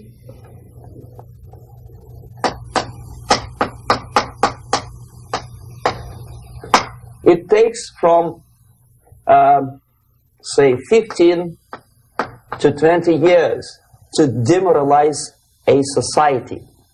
Why 15 or 20 years? This is the time sufficient to educate one generation of students or children. One generation, one lifetime span of a person, a human being, which is dedicated to study, to shaping up the outlook, ideology, personality. No more no less. Usually it takes from 15 to 20 years. What it includes? It includes influencing, or by various methods, infiltration, propaganda methods, direct contacts, doesn't really matter. I will describe them later. Of various areas where public opinion is formulated or shaped. Religion, educational system, social life, administration, law enforcement system, military, of course, and labor and employer relations, economy. Okay? 5 areas. I will not write them down because we will not have enough space. Sometimes when I describe all the methods, students ask me question, are you sure this is the result of the Soviet influence? Not necessarily. You see, the tactic of subversion, about which I'm talking, is similar to the martial art, the Japanese martial art. If some of you are familiar with that tactic, probably you will remember that if an enemy is bigger and heavier than yourself, it would be very painful to resist his direct strike. If a heavier person wants to strike me in the face, it would be very naive and counterproductive to stop his blow. The Chinese and Japanese judo art tells us what to do. First to avoid the strike, then to grab the fist and continue his movement in the direction where it was before, right? Until the enemy crashes in the wall. You see? So, what happens here? the target country obviously does something wrong, if it's a free democratic society, there are many different movements within the society. There are obviously, in every society, there are people who are against this society. They may be simple criminals, ideologically in disagreement with the state policy, conscientious enemies, simply psychotic personalities who are against anything. Right? And finally, there are a small group of agents of a foreign nation, bought, subverted, recruited. Right? The moment all these movements will be directed in one direction, right? This is the time to catch that movement and to continue it until the movement forces the whole society into collapse, into crisis, right? So that's exactly the martial art tactic. We don't stop an enemy. We let him go. We help him to go in the direction we want them to go. Okay? So, on the stage of demoralization, obviously there are tendencies in each society, in each country, which are going to opposite direction from the basic moral values and principles. To take advantage of these movements, to capitalize on them, is the main purpose of the originator of subversion. So we have religion, we have education, we have social life, we have power structure, we have labor relations, unions, and finally we have law and order. 1, 2, 3, 4, 5, 6. Okay? These are the areas of application of subversion. What it means exactly? In case of religion, destroy it, ridicule it, replace it with various sects, cults, which bring people's attention, faith, whether it is naive, primitive, doesn't really matter. As long as the basically accepted religious dogma is being slowly eroded and taken away from the supreme purpose of religion, to keep people in touch with the supreme being, that serves the purpose. Therefore, replace it, accepted, respected religious organizations with fake organizations.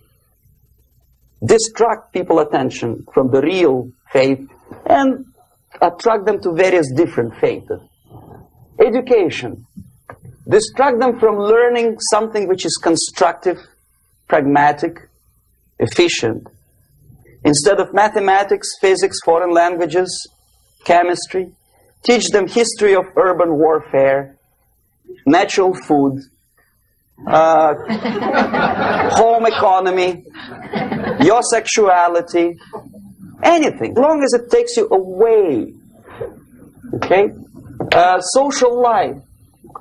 Replace traditionally established institutions and organizations with fake organizations. Take away the initiative from people.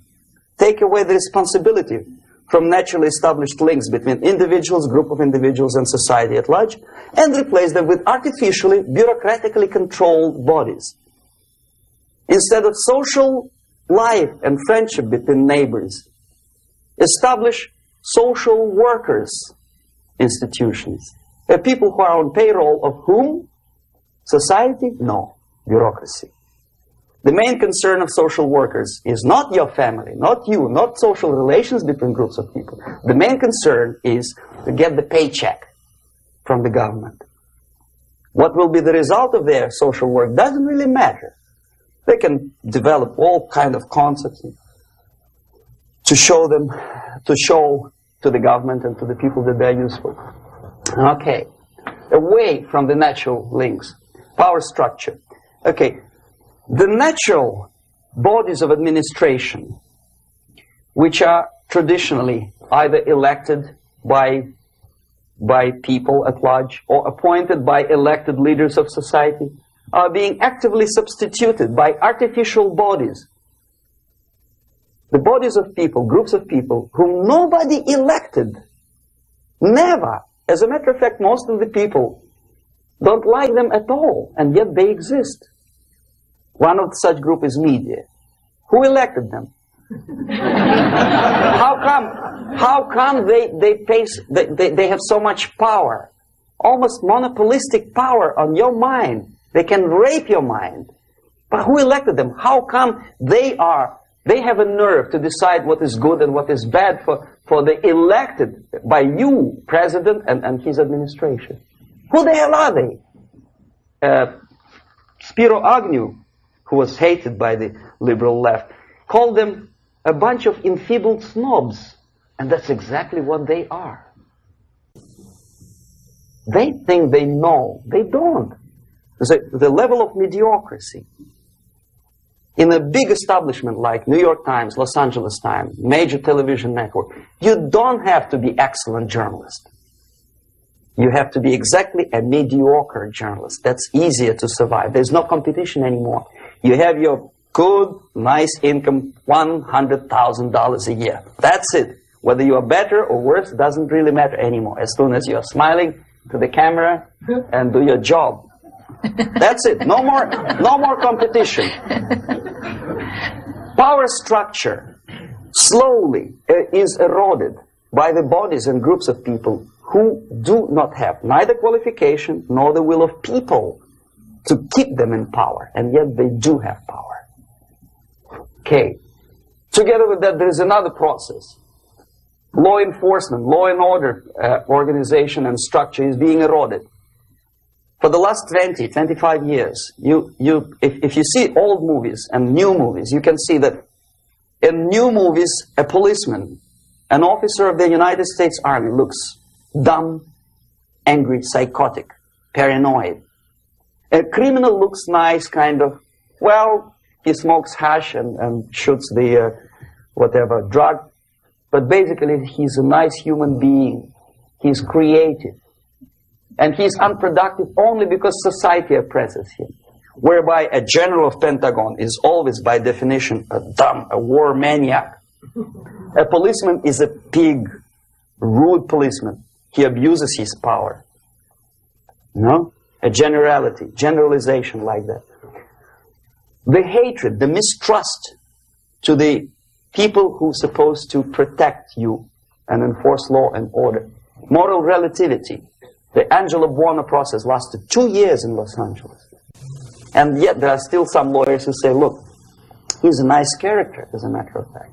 There was some witness who said, also a criminal, who said, well, he's a nice guy. I asked him one day to burn a house of my enemy, and he wouldn't do it. He's a nice fella.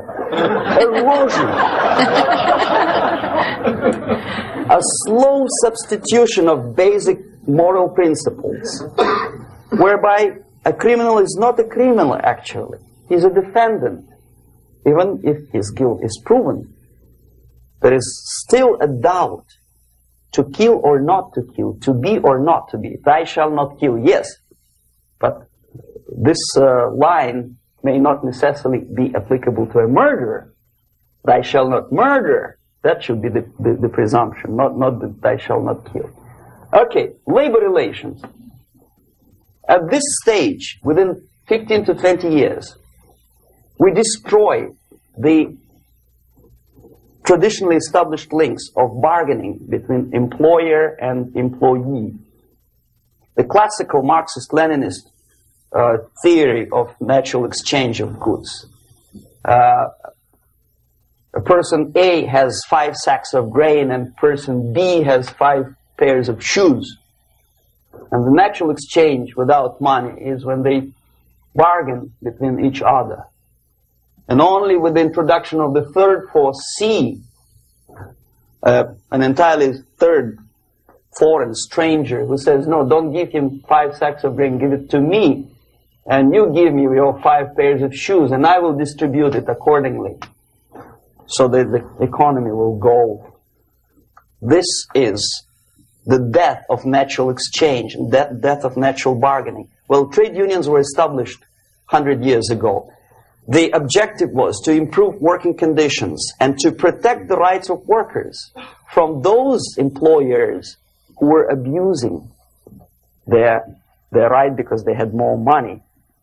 Objectively, at that time, initially, the trade union movement did work. What we see now is that the bargaining process is no longer resulting in the compromise, which is leading objectively to betterment of working conditions and increase of salary. What we see is that after each prolonged strike, the workers lose. Even if they have 10% increase of their salaries, they cannot catch up due to inflation and due to missed time. More than that, millions of people suffer from that strike because economy now is interdependent. It's intertwined like one body. If previously steel workers, say 100 years ago, could strike and nobody would suffer, now it's impossible anymore. If a garbage collector strikes today, the rest of the multi-million city is stinking. I mean, there's no more service. In Quebec, for example, we had the electricians who were on strike in the middle of winter. You can freeze your bottom, and they still were on strike.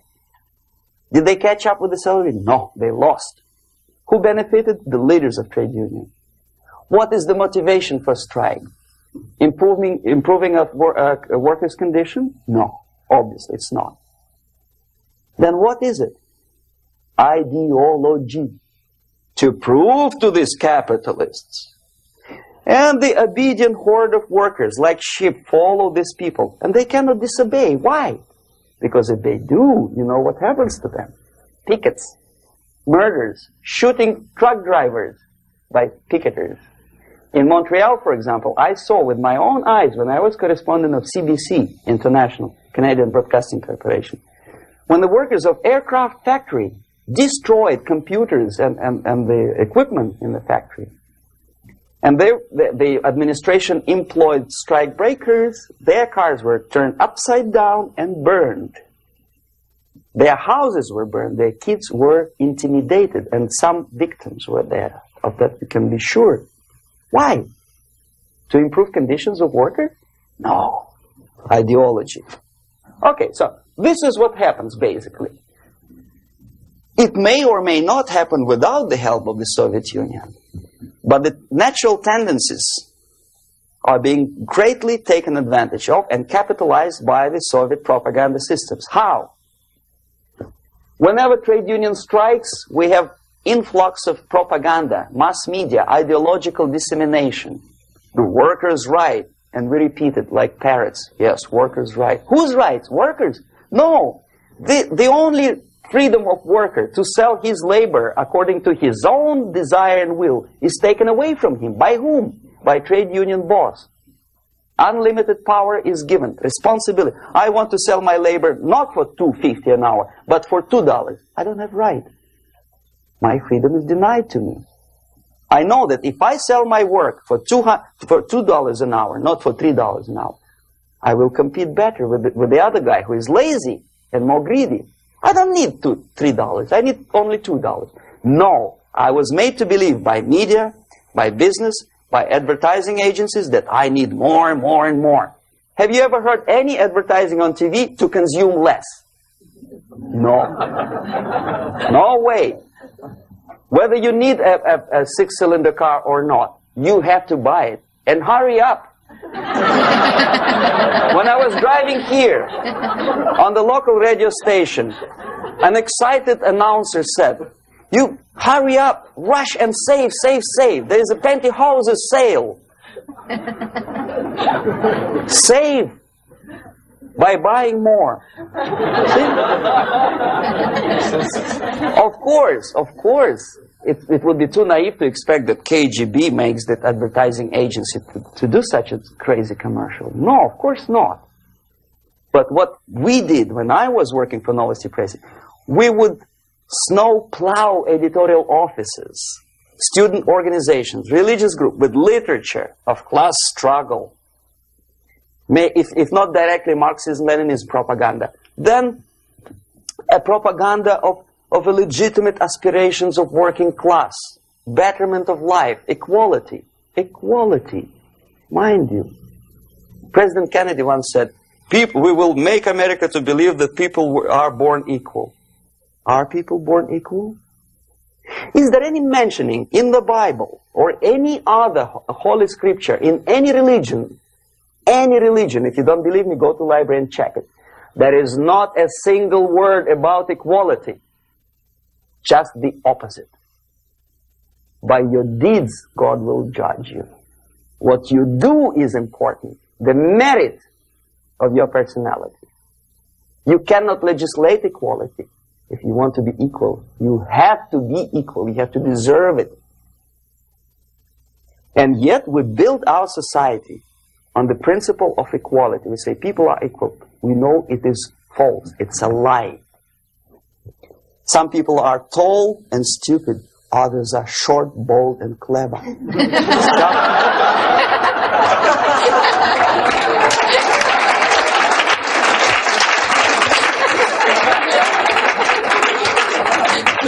If we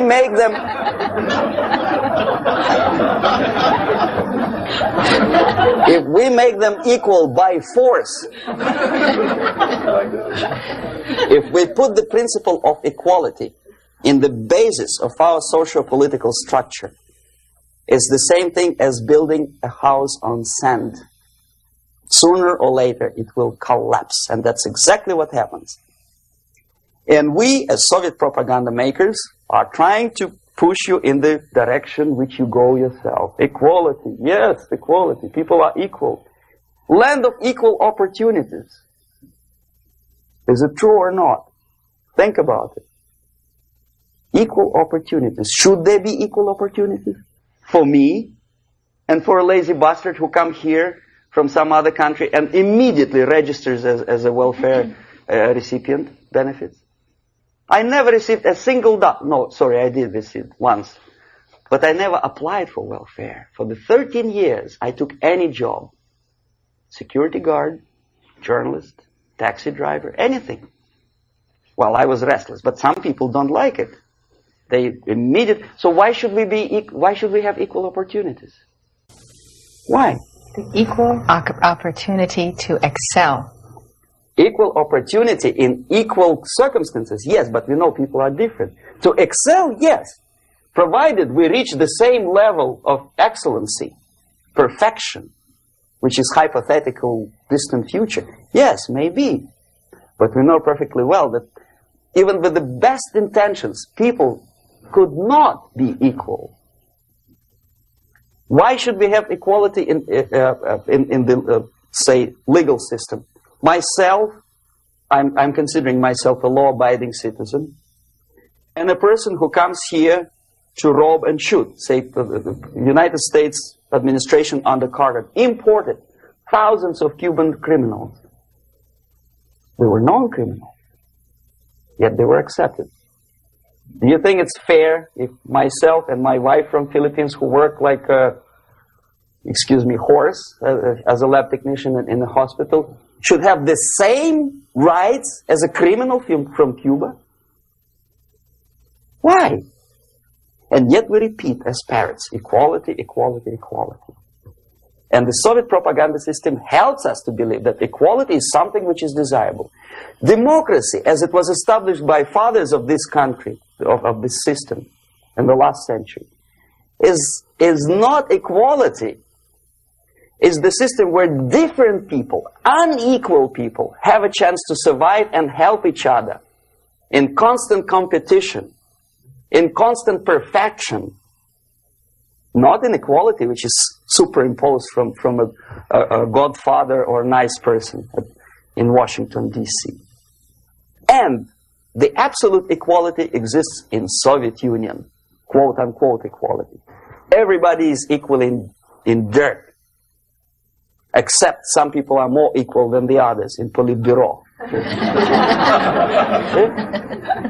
So, the moment you bring a country to the point of almost total demoralization, when nothing works anymore, when you are not sure whether it is right or wrong, good and bad, but there's no division between evil and good, when even the leaders of church sometimes say, well, violence for the sake of justice, especially social justice, is justified in countries like Nicaragua, El Salvador, well, maybe Rhodesia, and we listen to them and say, yeah, probably it's true. Is it true? No, it is not true. Violence is not justified, especially for the sake of quote-unquote social justice introduced by Marxist-Leninists. That is my former colleague from Novosti Press Agency. Okay, so we reached that point. The next step is destabilization.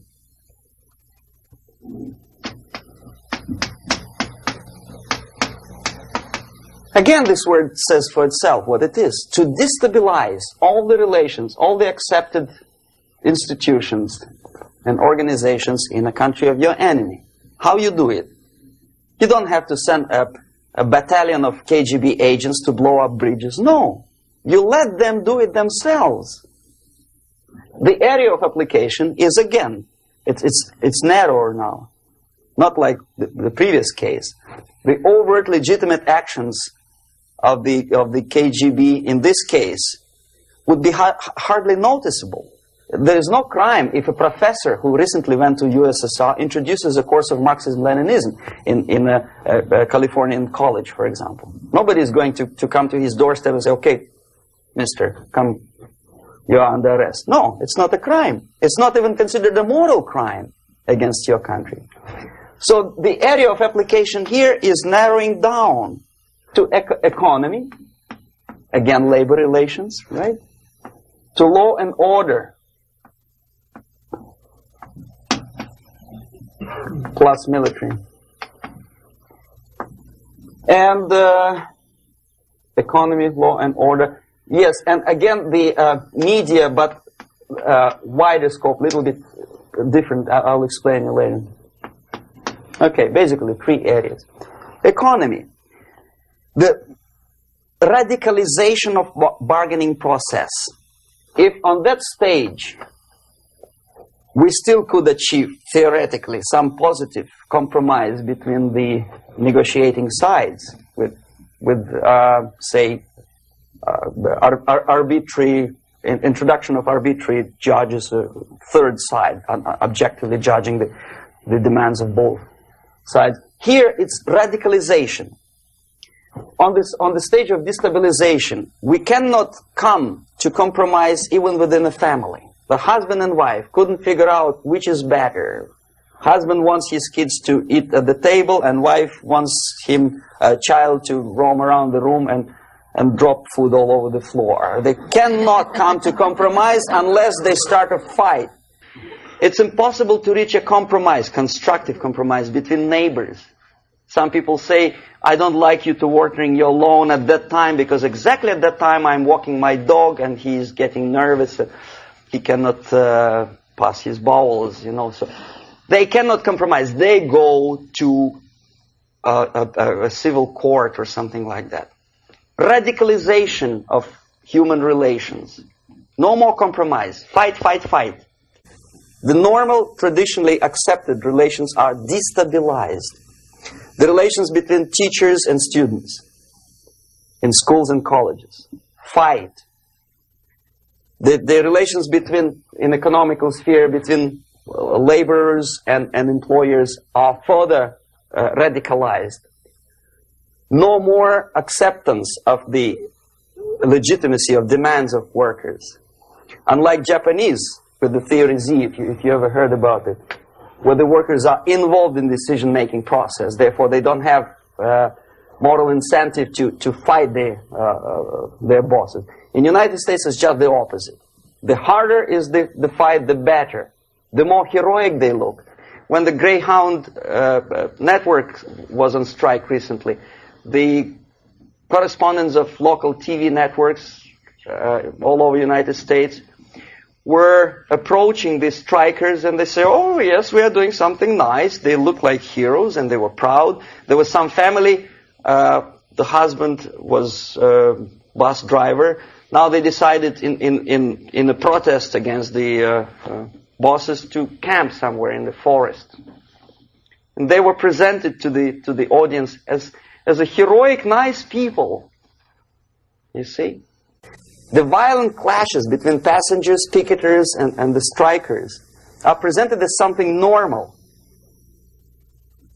10, 15, 20 years ago, we would be we would be angry, say, why so much hatred?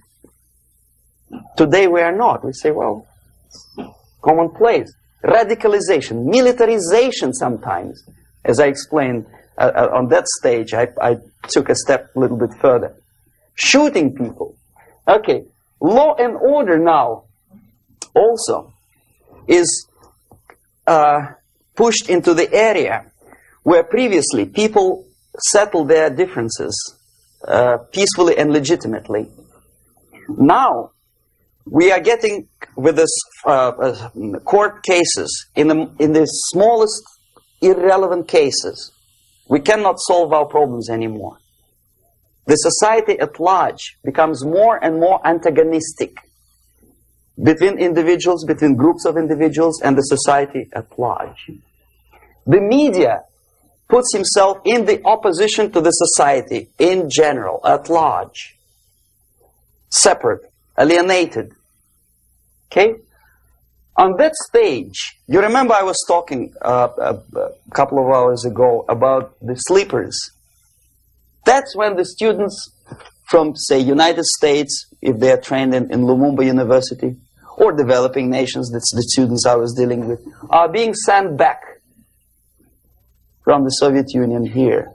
Or if they were already in the United States, in the country, which is the object of subversion, they spring to action. The sleepers go up.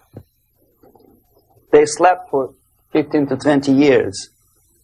Now they become leaders of groups, preachers, I don't know, public figures. Prominently they actively include themselves in a political process. All of a sudden we see a homosexual. 15 years ago he did his dirty job and nobody cared. Now he makes it a political issue. He demands recognition, respect, human rights, and he rallies a large group of people. And there are violent clashes between him and police, his group and ordinary people, no matter what. It's black against white, yellows against green, doesn't matter where the division line goes. As long as this group come into antagonistic clash, sometimes militantly, sometimes with firearms, that is destabilization process. The sleepers, many of whom are simply KGB agents, become leaders of the process of destabilization. Doesn't mean that Comrade Andropov sends Comrade Ivanov to the United States. The person who takes care is already here. He is a respected citizen of the United States. Sometimes he gets money from various foundations for his legitimate struggle for, I don't know, human rights, women's rights, kid lib, prison lib, whatever. There are sympathetic Americans who donate their money to him. This stabilization process usually leads directly to the process of crisis. In case of developing nations, that's the area where I was active. The process starts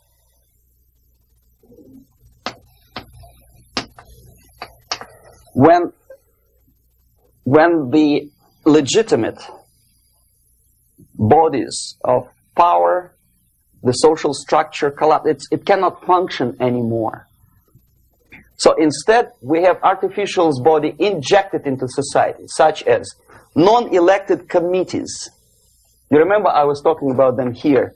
Social workers who are not elected by people, media who are self-appointed rulers of your opinion, some strange groups which claim that they know how to lead society forward.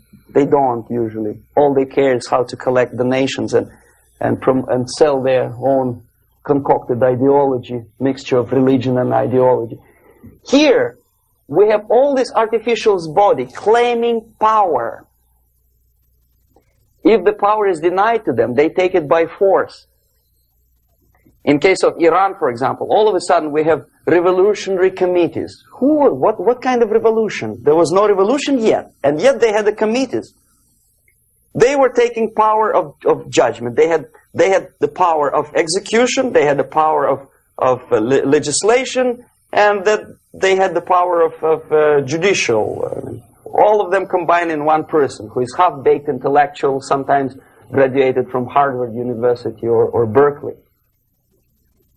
He comes back to his country and he thinks that he knows the answer to all the social, economical problems. Okay? Crisis is when society cannot function any more productively. It collapses, obviously. That's the word for crisis. So therefore, the population at large is looking for a savior. The religious groups are expecting a Messiah to come. The workers say, we have family to feed. Let's have a strong government, maybe socialist government, centralized. When somebody put the employers on their place and let us work. We are sick and tired of going to strike and missing overtime and all that stuff. We need some strong man, strong government, a leader, a savior is needed. Population is sick and tired already. And here we are. We have a savior. Either a foreign nation comes in, or the local group of leftists, Marxists, no matter what they call themselves, Sandinista, a reverend or some sort, Bishop Muzureva, like in Zimbabwe, doesn't matter. A savior comes and says, I will lead you. So we have two alternatives here. Civil war and invasion. Okay? See how it goes? Civil war, we know what it is. Lebanon is the best example. The civil war, which was artificially implanted in Lebanon by injection of force of PLO, Palestinian Liberation Organization. Invasion we have in many other countries like Afghanistan, name any East European country, it was invaded by the Soviet army. But the result is the same. The next stage is normalization. Normalization is a very ironic word, of course. It is borrowed from 1968 situation in Czechoslovakia, when the Soviet propaganda and after them New York Times declared the country is normalized. The tanks moved into Prague, so there is no more Prague Spring, there is no more violence. Normalization. At that stage, the self-appointed rulers of the society don't need any revolution anymore. They don't need any radicalism anymore. So this is the reverse from destabilization. Basically, it is stabilizing the country by force. So all the sleepers and activists and social workers and liberals and homosexuals and professors and Marxists and Leninists are being eliminated physically sometimes. They've done their job already. Okay? They are not needed anymore. The new rulers need stability to exploit the nation, to exploit the country, to take advantages of the victory. Okay? So no more revolutionaries, please. And that's exactly what happens in a number of countries. You remember Bangladesh? This is the crisis in which I was instrumental. First they had Mujibur Rahman. In 1971, he was the leader of People's Party, Awami League, with mustache like Stalin. He was in Russia many times. In 5 years, he was shot by his former colleagues, Marxists. He fulfilled his function. In Afghanistan, it happened 3 times. First there was Taraki, then there was Amin, now there's Babrak Karmal. They killed each other successively, one after another. The moment he fulfills his duty, the first one demoralized country, the second destabilized, the third one brought it to crisis. Goodbye, comrades. Babrak Karmal comes from Moscow and put into the seat of power. Same thing happened in Grenada recently. Maurice Bishop, Marxist, was killed by Austin, what's his name, General something, who was also a Marxist. Right? So no more revolutions, please. Normalization now. From now on, no more strikes, no more homosexuals, no more women lib, no more kid lib, no more lib, period. Good, solid, democratic, proletarian freedom. That's it. Now, to reverse this process takes enormous effort. When today, United States had to invade Grenada to reverse the process of subversion. Some people say, boy, this is not good, it's not kosher to invade the beautiful country, island of Grenada. Well, why didn't you stop the process here, when Grenada was just approached by leftists? Why not to prevent Maurice Bishop to come in power in the first place? Did Grenadians want him? Very questionable. They didn't know who was Maurice Bishop in the first place. He came to power by coup d'etat himself. Okay? No, we let the situation develop further and further and further until the crisis and normalization very soon. And then the United States decided to invade country, discovering that the country was absolutely a military base for the Soviet Union. Of course it's a drastic measure. Of course it's a pity that Marine Corps had to lose, what, 17 lives. Very bad. Why not to stop the process before it comes to crisis? Oh no, intellectuals will not let you. It's interference into domestic affairs. They are very careful not to let American administration to interfere in domestic affairs of Latin American countries. They don't mind Soviet Union interfere in these affairs. Okay. So to reverse this process from here, it takes only and always military force. No other force on earth can reverse this process at this point. At this point, it does not take military invasion of the United States Army. It takes strong action, like in Chile. A CIA covert involvement to prevent the savior from outside to come into power and to stabilize country before it erupts into civil war. Okay? Support the right-wing conservative forces. By money, by crooks or love, doesn't matter. Stabilize the country. Don't let the crisis develop into civil war or invasion. Oh no, your liberals will say it's against the law. The Congress will not appropriate money for covert actions of CIA. Why not?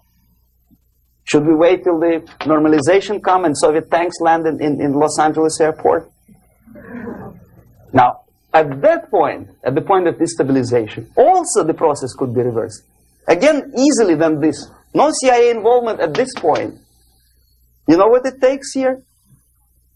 Restriction of some liberties for small groups which are self-declared enemies of the society.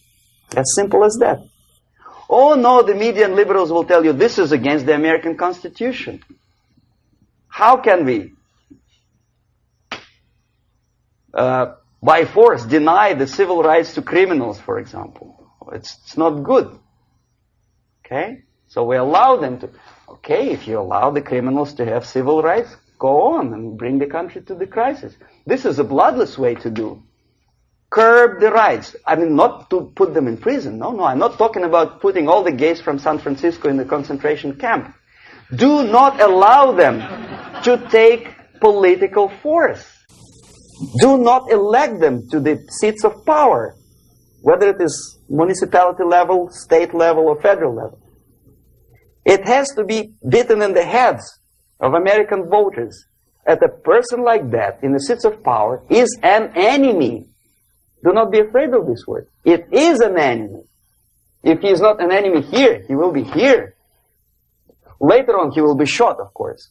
But at this point, he is an enemy. Okay? You are doing great service by denying him a right to capitalize on his own crazy ideas and become a powerful man, a man who uses the seat of power. Restriction of certain freedoms and permissiveness at that point would prevent sliding into crisis and probably will return the process of destabilization. To curb unlimited power, monopolistic power of trade unions, here, at that point, would save economy from collapsing. To introduce a law to stop private companies of raping public opinion's mind in the direction of consumerism. No company must have a right to force you into buying more unless you want it. There must be a law. You want to advertise your car? Okay. But not a single mentioning of buying it now and saving money. It must be against the law to force people to consume more. Self-restraint. Previously, before this process started, the self-restraint was a business of church, religion. Because our preachers, the fathers of church, would tell us, material values are good, but it's not the prime function of human being. Because you have to live with something. Obviously, the design for our life is not to consume more deodorants. There must be something greater. If such a complicated instrument as human body was created, obviously there must be some higher purpose for that.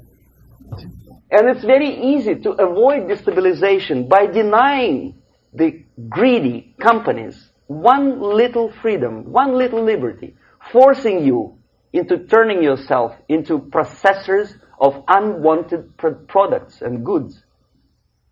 They turn you into machines, like the worm who there's inlet and outlet. So, and how long an average appliance lasts these days?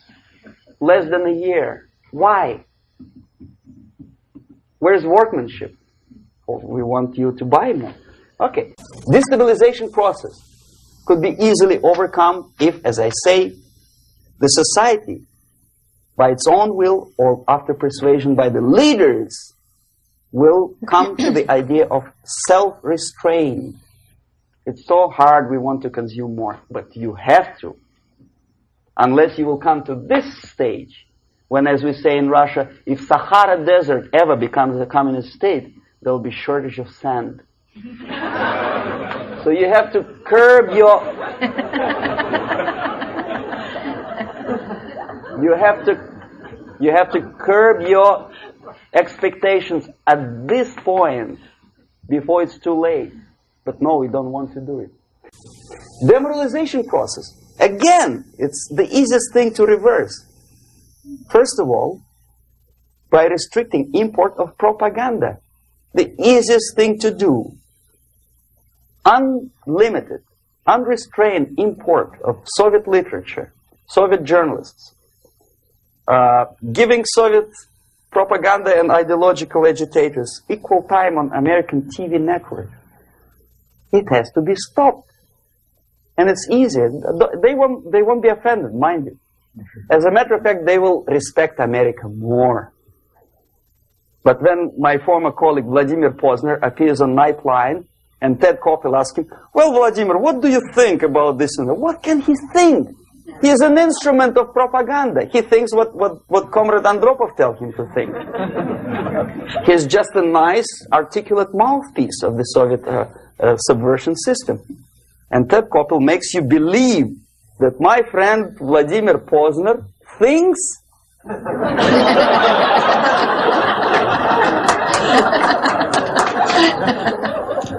the process of demoralization may not have started at all if at that point the country, which is a recipient of subversion, actively, not violently, but actively, prevents importation of foreign ideology. I don't want America to follow the pattern of ancient Japan. You don't have to shoot every foreigner when it approaches the sacred borders of the United States. But when he offers you a junk in the disguise of very shiny something, you have to tell him, no, we have our own junk.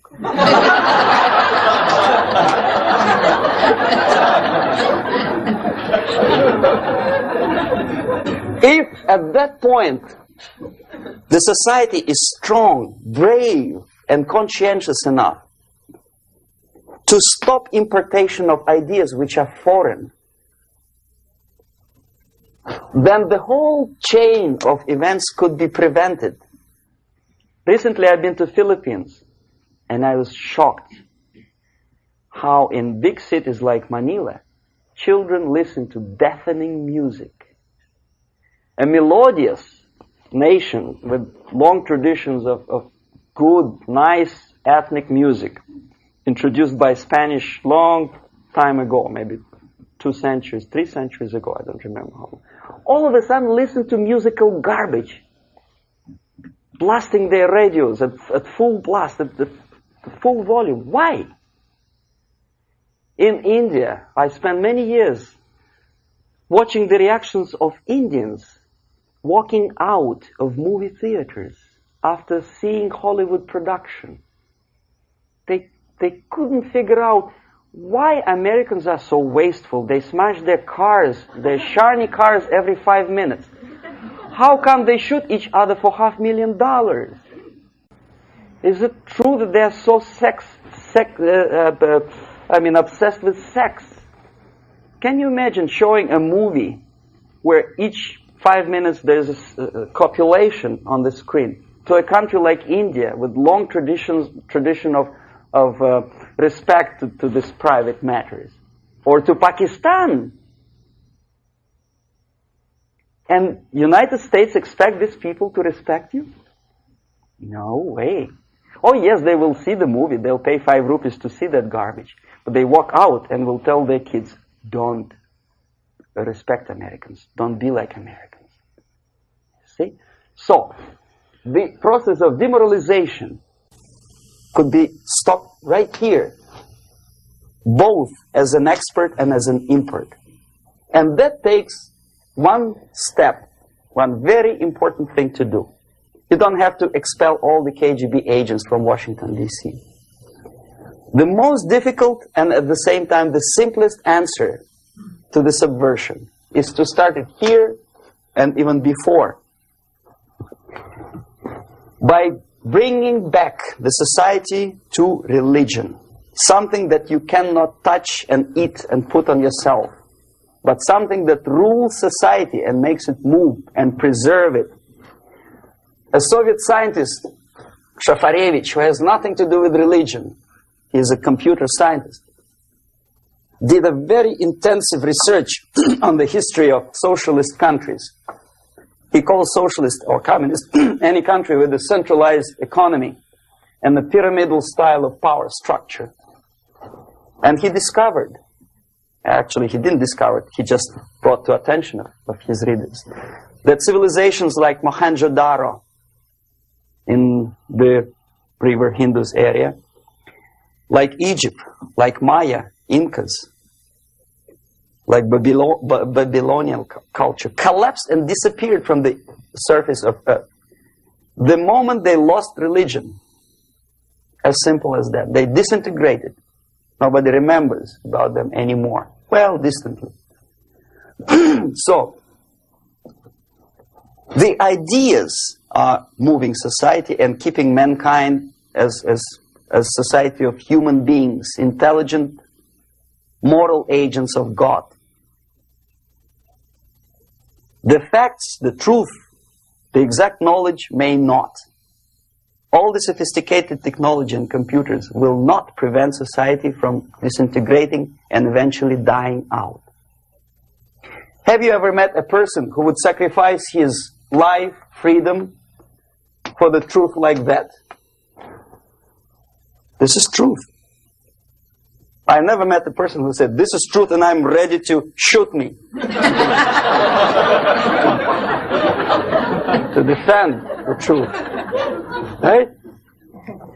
But millions sacrifice their life, freedom, comfort, everything for things like God. Like Jesus Christ. It's an honor. Some martyrs in the Soviet concentration camp died. And they died in peace. Unlike those who shouted, "Long live Stalin," knowing perfectly well that he may not live long. Something which is not material moves society and helps it to survive. And the other way around. The moment we turn into 2 by 2 is 4, and make it a guiding principle of our life, our existence, we die. Even though this is true, and this we cannot prove. We only can feel and have faith in it. So the answer to ideological subversion, strangely enough, is very simple. You don't have to shoot people, you don't have to aim missiles and Pershings and cruise missiles at Andropov's headquarters. You simply have to have faith and prevent subversion. In other words, not to be a victim of subversion. Don't try to be a person who in judo is trying to smash your enemy and being caught by your hand. Don't strike like that. Strike with the power of your spirit and moral superiority. If you don't have that power, it's high time to develop it. And that's the only answer. That's it. Thank you.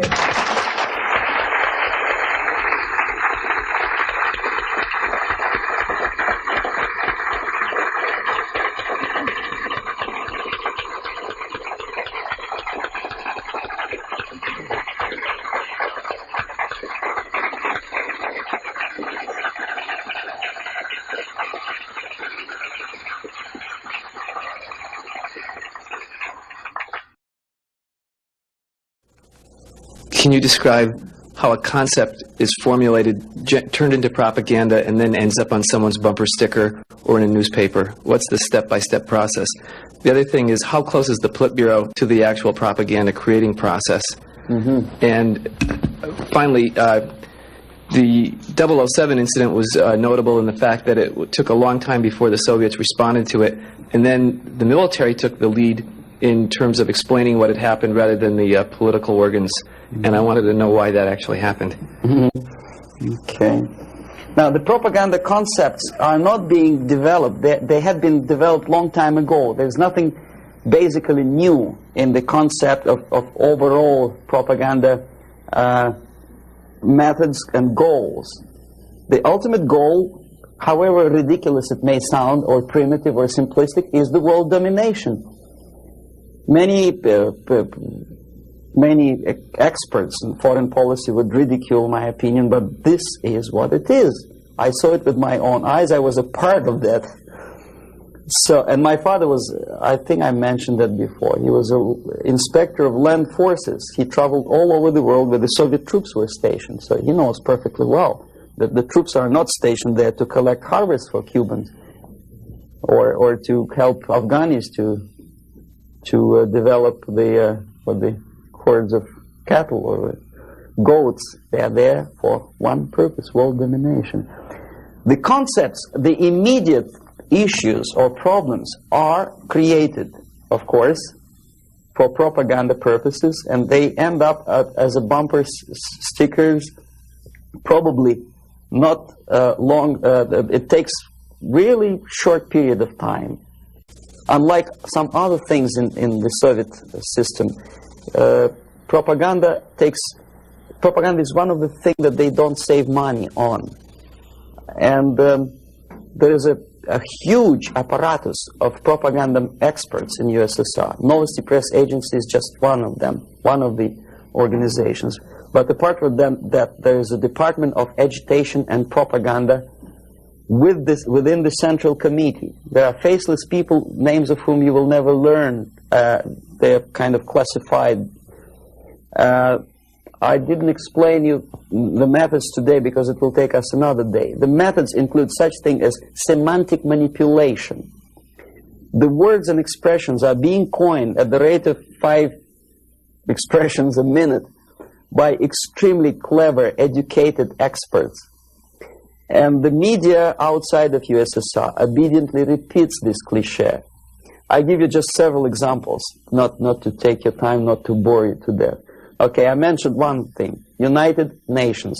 The expression was invented by the Soviet propaganda experts, not by Americans. We know perfectly well it's not united, and it has nothing to do with nations. More than half of the delegations in UN do not represent any nation at all. They are disunited, obviously. The United Nations had not been able to solve a single military conflict. Nowhere in the world. They provoked war, yes, they took part in wars, but they didn't prevent expansion of communism, or they did not prevent a single war anywhere. So the true expression, the true term for United Nations could be disunited bureaucracies. Okay, another cliche which was coined in Moscow by experts of propaganda. National Liberation Movement. It's not national because most of the leaders do not necessarily belong to the ethnic group which they lead, number one. Number two, they are unpatriotic and unnationalistic because they obey orders from a foreign country, USSR. Okay? They are trained in USSR, they are paid by the Soviet system, and they work in the interests of the Soviet system. Liberation. Whom they are liberating? Who is being liberated? And movement. Movement, we understand, is something which moves, unlike something which is static. National liberation does not move. It's a war. If you call war a movement, probably. But it has nothing to do with the concept of movement in American terminology. It means a legitimate, overt, organized, voluntary movement. Right? I presume your church or your organization is voluntary. Nobody keeps you here by force. Okay, National Liberation Movement is an army of bandits, professional bandits, which are kept within the framework of the movement by force. If they betray, it's like in mafia, they are going to be executed. Okay, another example of semantic manipulation is, free medical aid, for example. You think it's an American democratic expression. No way. The term was coined by the communists long time ago, at the time of Comintern. There's nothing free in this world. Everybody knows it. Least of all medical aid. It's a very expensive thing to render medical assistance to other people. Somebody, sometime, somewhere has to pay for it. Who? Taxpayer. Obviously. There are many other things that are being coined by the Soviet propaganda apparatus. Unfortunately, see, if I call myself a genius writer, for example, Los Angeles Times would not call me that, right? They will call me a strange, crazy Russian who calls himself a genius. Then why the hell they call liberation movements what they call themselves? Just because they are many? The logic is twisted. The stickers on the bumpers, I don't know. It depends on the ability of local forces to tow the foreign policy. How close is Politburo to implementation of propaganda actions? Very distant. See, Politburo is a group of self-imposed dictators. They don't really decide anything. The only objective of their existence and their life and their struggle is to stay in power. Unlike American politician who has two objectives. First, to be elected, and second, to be re-elected. The Soviet politician doesn't have the first objective. He does not have to be elected. He just makes his way in the party structure all the way up. Re-election doesn't bother him at all. So the only purpose of his life is to stay where he is and don't rock the boat. They don't make decisions. The decision-making level are the faceless group of experts, as I tried to explain to you. And the Politburo gives only the basic directions, what to be done, and the obedient servants of the highest caliber intellectuals are dutifully developing these things. Some independently thinking progressive academics in the United States think that come socialism they will be able to preserve their integrity and independence. It's wishful thinking. They will become obedient servants of the system that they are trying to force upon you. The Korean airliner incident, from my viewpoint, is not an incident at all. I believe it's a carefully planned and premeditated provocation. I'm not sure whether they did it. They killed 268 people just to get rid of Larry McDonald, but it's feasible. I wouldn't be surprised if they killed more than 60 million of their own men just to implement rotten ideas of Marx and Engels. You know, what would 268 people matter? Second, it is not a military blunder, and the order was not given by military. Never a single military officer of the highest caliber will take responsibility to shoot a civilian airliner. My father was an officer of general staff of the Soviet Army. I know perfectly well what I'm talking about. No officer would take responsibility. He'll be shot tomorrow. Are you kidding? The order was given by a civilian, by party apparatchik of the highest caliber, and I wouldn't be surprised it was Andropov. In any case, Andropov knew perfectly well what went on. The Soviet power structure resembles a triangle, unlike a love triangle in real life drama. It's a hate triangle. The seats of power are party, Communist Party, elite, of course, not the rank and file party, but the top of the pyramid. The KGB and the military, they hate each other, and each of them hate the other two. The most powerful is the party. This is the real power. The army and the KGB supposedly are servants of the party and the tools, the instruments of their power. But in fact, sometimes they are the power themselves. Andropov belongs to the most hated triangle, the KGB. My father hated KGB because he was military. Both of them, KGB and military, hate the party. Why? Because unlike in the United States, the party is the most adventuristic people. They want to invade countries. They give the orders for all kinds of adventures outside of USSR borders. They know perfectly well that comes war, they will go to bunkers and eat caviar and enjoy life, whereby military will burn in flames of nuclear war. Marshal Grechko was against invasion into Czechoslovakia because he knew that he will have to demoralize his army. And the first two divisions, after facing the reality and seeing that Czechoslovakia is not being invaded by Americans, will get corrupted. So you have to replace them with other two divisions. And if you stay long enough, you will corrupt the whole Soviet army. He said, no, don't invade Czechoslovakia. But Comrade Brezhnev said, who the hell they are? They think they deserve more sausages and butter. So show them tanks. So he did, he obeyed. The KGB and the army sometimes are in cahoots against the party. The recent rumor that Andropov was shot by son of Brezhnev is an indication that the other two corners of the power structure were really sick and tired of the Andropov's KGB purges. You know, there were purges. Many people lost their jobs, and some were arrested, and some committed suicide in the span of some 10 months since Andropov was sentenced to power. So that gives you an idea of the Korean airliner incident is premeditated provocation to create international tension, because the only power on earth which is interested in provoking conflicts and preserving tension is the Soviet junta. That's the only justification of them being in power. If there is no enemy outside, they have to create him. If there is no war, they have to provoke it, to scare the hell out of taxpayers inside, and to keep themselves in power.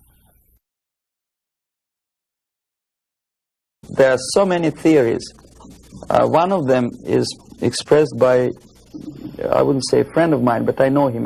There's another defector, Nikolai Khokhlov, who defected long time before I even joined KGB. He was also a KGB in Western Europe. Now he teaches psychology in one of California universities. He thinks that the Soviet Union developed an ESP, would you believe it, system of influencing the perception and minds of people And the generators of ESP willpower can be focused on individuals and groups of individuals so efficiently that you can literally focus that beam or whatever it is on a pilot or two pilots or three pilots and convince them that actually they are flying on the safe territory, so there is no need, you can convince them that there is no need to contact the ground-based station.